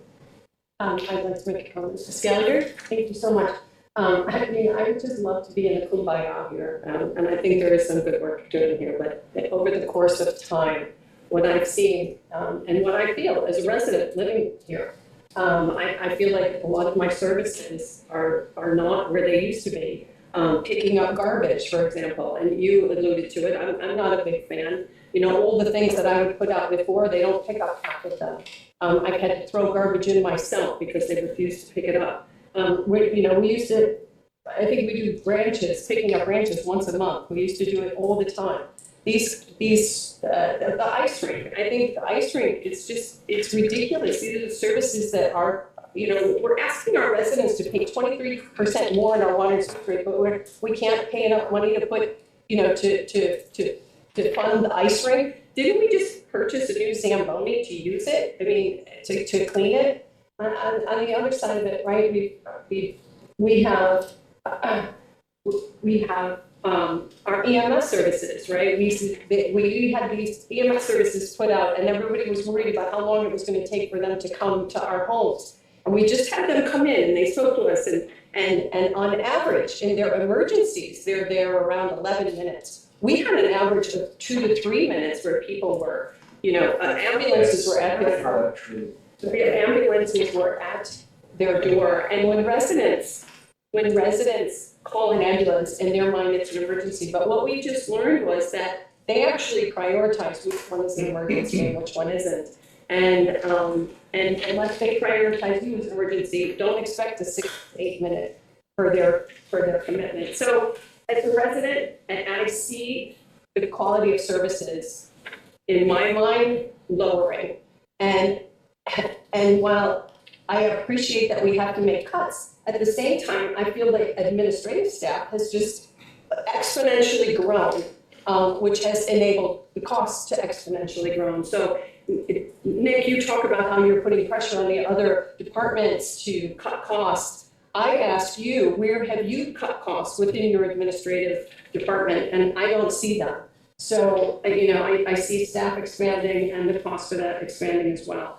So, yes, there has been some transparency here, but, a greater transparency, which is always good, but it becomes transparent for me as I read through this and I read through the bottom lines here. Sometimes we're shifting money from we shift a lot of money from one place to another, and I know we go through an audit, but, as long as, the amendments match what the audit says, then we're good to go. But what happens behind that sometimes, I try to dig down for clarity, but I get interrupted a lot and say it's not an important point. Even try to dig down right now into the costs that we're getting from GLEWA, and you wanted to move on without actually digging in and showing we're only getting an increase of 193,000. So it's transparent when you're all in kumbaya, and it's not transparent if you're not. But so am I all that impressed?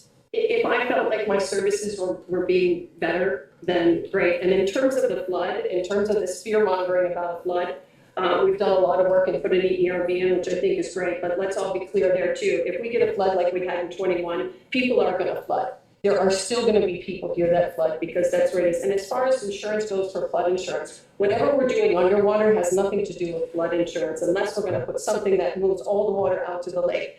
But flood insurance is a completely different animal than what we're doing in the water and sewer fund. It's completely different. And as far as managing our infrastructure so that we don't flood again, a big deal of that, as pointed out by the water the water reliability study was the fact that our supplier does not maintain the correct water pressure over long periods of time, which can fundamentally impact our water main breaking when they don't turn it down when they're supposed to, or not having enough water when we go to put out a fire. And it could also be for the whole, it could also be for the fire hydrants. Well, they have been painted, and I did see a note. I'm so happy to see them actually going to be fixing these, but they, they weren't officially, they were going to be pressure testing them, which is great. I've been here since 2008, I've never witnessed one happen, so I will be very happy to see one happen, and one sits right on my front lawn. So that's what I just want to say. I feel that there could be more work that actually, while we all want infrastructure, which is great, but we pay a lot of money in taxes, and we pay a lot of money in our water, we're going to be paying a hell of a lot more, and so I would expect to see a higher quality of service for our residents, and I don't see it all the time, and I expect to. So council, I'm sorry, Mr. Caulfield? My only last comment on this is, obviously there have been cuts and laid it out great. I would encourage as you go to your department heads, because I don't see a lot of conversations around and how we're going to, whether it's the programming, other things that we can offer. I don't want to take them down, but I think we need to focus on that. Yeah. And make a very point. Needs assessment, critical needs assessment, employee assessments, things like that. That's all. Thank you. All right, council, the motion in front of you is to approve the FY 25-26 all fund budget. Clerk, can you please call that roll? Motion for that. The motion was made by Kolar, seconded by Caulfield, and is the amended budget, or the amended motion which provides for the 23% water sewer rate? Yes. Right? Yes. Yes. Yep. Okay, Councilmember Fuller, Yes. Councilmember Gallagher, No.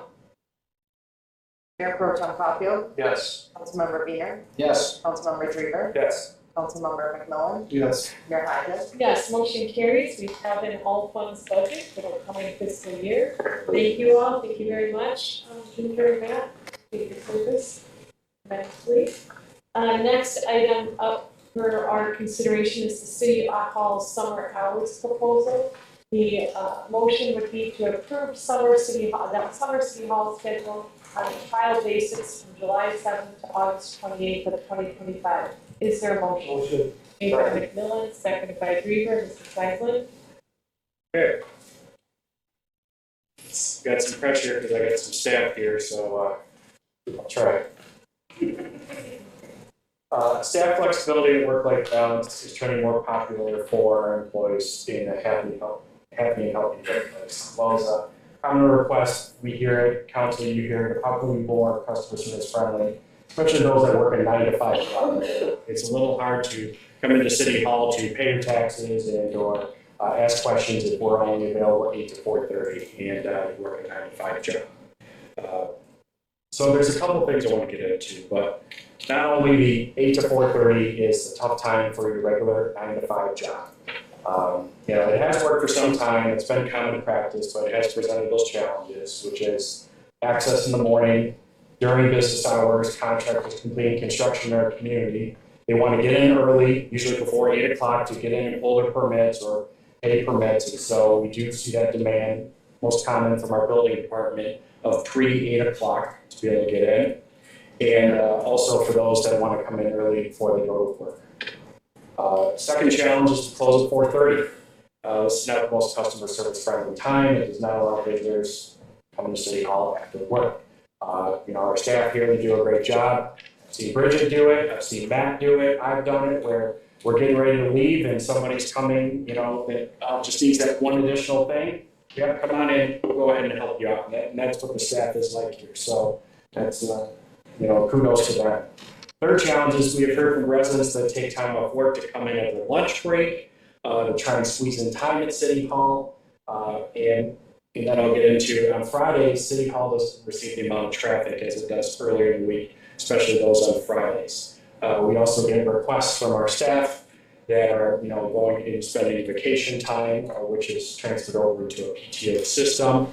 this does give them the opportunity to be able to save that time to take PTO in the other months. That could be in the spring, the fall, and the winter time. So I just put a couple snapshots. I'm not going to get into all of them, but just a couple comparable or a little bit bigger communities. Clawson, Wixom, Ferndale, they're all, 7:30 to 5:30. Lake Orion, Oak Park are in different time frames. And so the amount of traffic we're receiving, on those Fridays, we're seeing about possibly, and this is non-park passes, also inclusive right now, which is down in our building department. We're seeing on Fridays about 10 to 15 people on average that are coming in on Fridays. And so with what I discussed in the budget too before, and I want to make that clear, is with our building departments, we are going to be seeing more of it going online. We also do have several of those services online through Invoice Cloud, through the Treasury and Finance Department. We also have, are getting more use of our website, and we still haven't even scratched the surface on all its abilities on our website, as well as our recreation software that we need to utilize more. And so using our tools that we have, our online services, our drop boxes, we still are giving our residents an opportunity, and I believe a service enhancement, to give them more time to be able to talk to a face, to be able to see somebody, pay their bills. And so I don't need to get into, council, it's in your packet, about what the ICMA says. That's the International City Managers Association. I think it reflects itself on, what are the demands of our residents to our staff, as well as what can we do to help our staff here that work so hard, as well as give them an opportunity and flexibility. So, my message, I think from this, if council agrees to a trial, is same services, more flexibility. And we have a plan that Bridget Fowler and I have been talking about when it comes to communicating this. If this happens, we need to communicate this to our Grosse Pointe News. Brad will be talking tomorrow, as well as, through our social media channels, our website, letting our customers know, putting flyers up. We need to have a communications plan, and that's something Bridget and I have already been working on. So what I'd like to see, and the only reason I'm bringing this to council really is because it's shutting down the city on a Friday. And so I just wanted to, talk to this body, see what your thoughts are, and, if you agree, then we could put this on as a trial. And if it doesn't work, we'll go back to the old way. So we're there. Discussion? Mr. McMillan?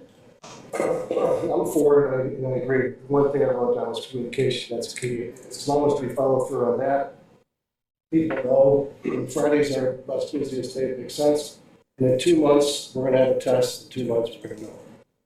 And so I think it's worth a shot. Employees need to be happy, they need to, this is something that employees want. We want happy employees, so I'm behind this 100%.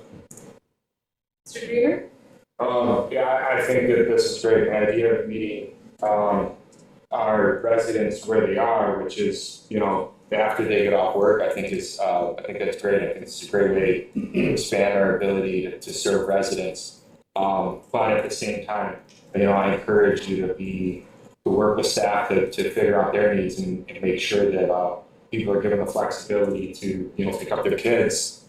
Because, you start to get into the time frames now where, daycares and whatnot, it's going to be tricky. And I wish you the best in navigating that. I think it's very important you do. And at the same time, I hope that as you move forward with this, you can come up with some good ways to capture when people are coming in and do a good job of curating when we're having the missed opportunities on Fridays. But, we're also expanding earlier in the morning. And, I hope I charge you, not really, but because I can as an individual, but pay attention between that 7:30 and 8 a.m. hour. If there aren't really people coming in, I'd be in support of even shaving that back a little bit to some 8 a.m. or something like that. But I'm just saying that the data collection doesn't stop here. Let's keep looking at it so we can continue to adapt.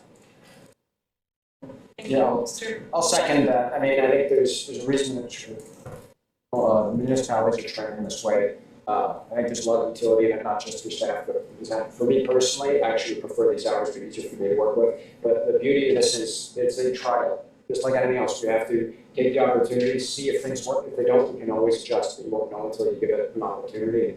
And I think it's a great move, so.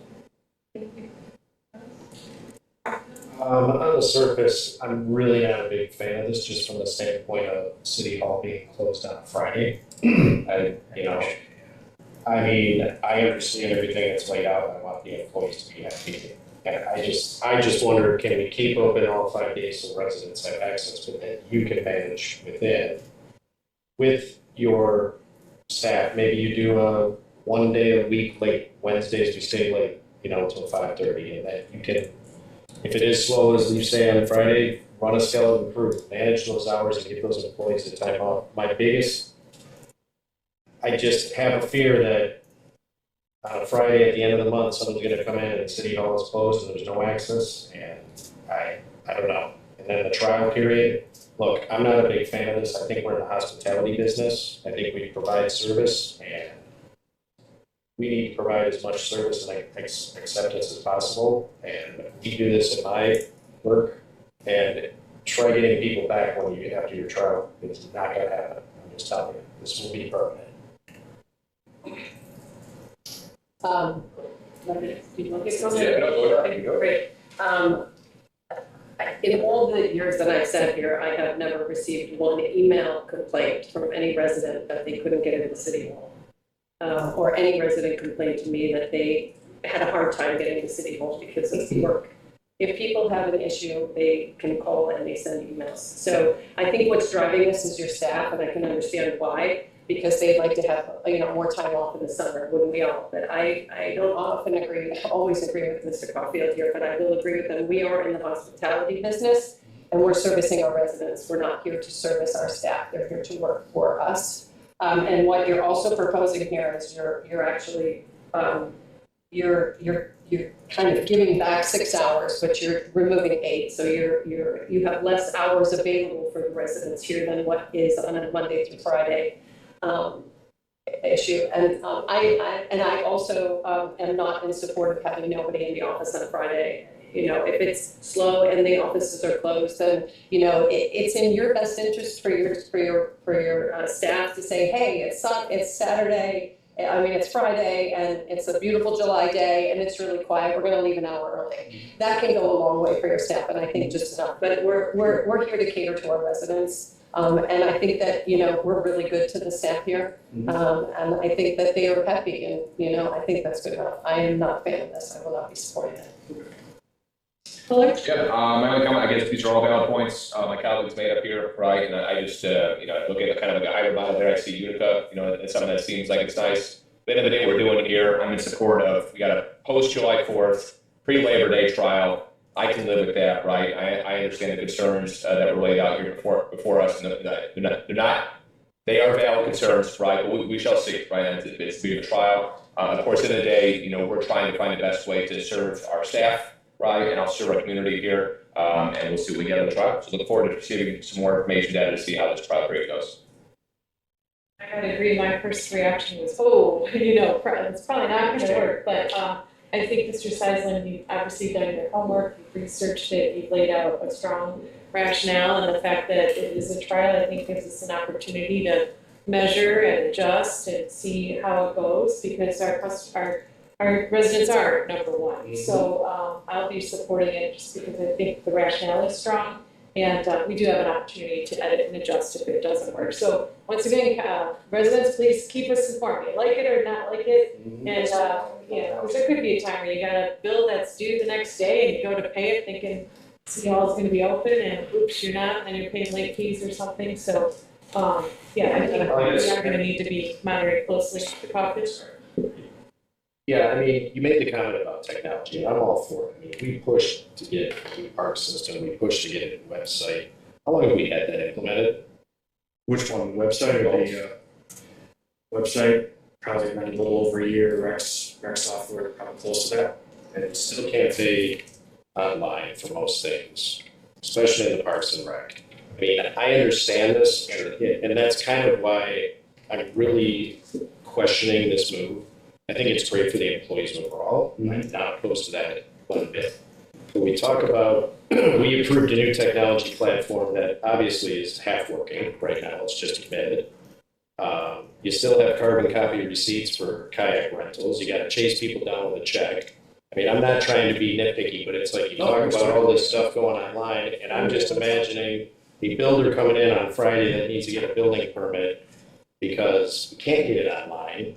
It's like, my point is, get that stuff fixed first, and then it's on. I would agree with you, and if you're gonna do a, why does it have to be for the entire summer? If you wanna do a trial, I just don't think this is a really good idea, because the first time it goes south, it's gonna go really south. Our taxes are going up, our water rates are going up, and now the staff isn't even working on Friday. I just don't think that it looks good, and I appreciate the staff and working hard, but you can find other ways to meet your staff, in the other words. And if you insist on pushing this through, at least make an amendment. If you're gonna do a trial, do it for a shorter period of time, don't do it for the entire summer. Any other discussion, council? Please? It does state here that it's proposing a trial, Right. July 7th to the 28th, so this is a trial. Yeah. Okay, clerk, can you please call the roll? Councilmember Kohler, Yes. Councilmember Gallagher, Mayor Pro Tem Caulfield, No. Councilmember Wiener, Yes. Councilmember Drever, Yes. Councilmember McMillan, Yes. Mayor Hodges. Yes, motion carries 5-2. Next up, council, is a sale of property at 1269 75 Wayburn. The motion would be to authorize that sale of that property at 1269 to 1275 Wayburn at a price of $57,000. Your motion. So moved. Second by Wiener, seconded by McMillan. Mr. Speisler? Yes, so just to give a little background, back in October 24, City Council, you authorized to list 126975 Wayburn for sale. And so the city had successful negotiations with the purchaser, J.L. Russell Associates, who's looking to build a home on this property, which not only we'll see the realization of funds for the purchase, which is $57,000, and the general fund will be able to add tax base back to our community and adding a home there. So, going to be more excited. Thanks to the work of Morgan for drafting this purchase agreement as well. Go ahead and Any discussion? Just, Mr. Kohler? oh, go ahead. I just have one thing, just make sure I'm reading it correctly. In the resolution here, it stated, the first whereas the city of Grosse Pointe Park owns the following properties, collectively referred to as properties. And it says located within the city of Detroit, which include 1269, 1225 Wayburn Road, Grosse Pointe Park, Michigan. So make sure, is that supposed to say located within the city of Detroit, or is that supposed to be located within the city of Grosse Pointe Park? That's so weird, the resolution, oh, sorry, I'm looking at your screen, yes, I can correct that. Okay, yeah. that's all that I got. We don't need to. Are you saying the first paragraph? It's the first whereas. Yeah, it's the first one. Yes. Mr. McMillan? I guess my comment is that as we met last month, we as council directed the city manager and the city attorney to go back and renegotiate, and I want to commend you both because it's a great outcome. And that's because you guys did good work. So we could have just said, yeah, that's good, we're good, let's move on. But we went and pressed it, and thank you for that. Got exactly what we wanted, so thank you guys for that authorization.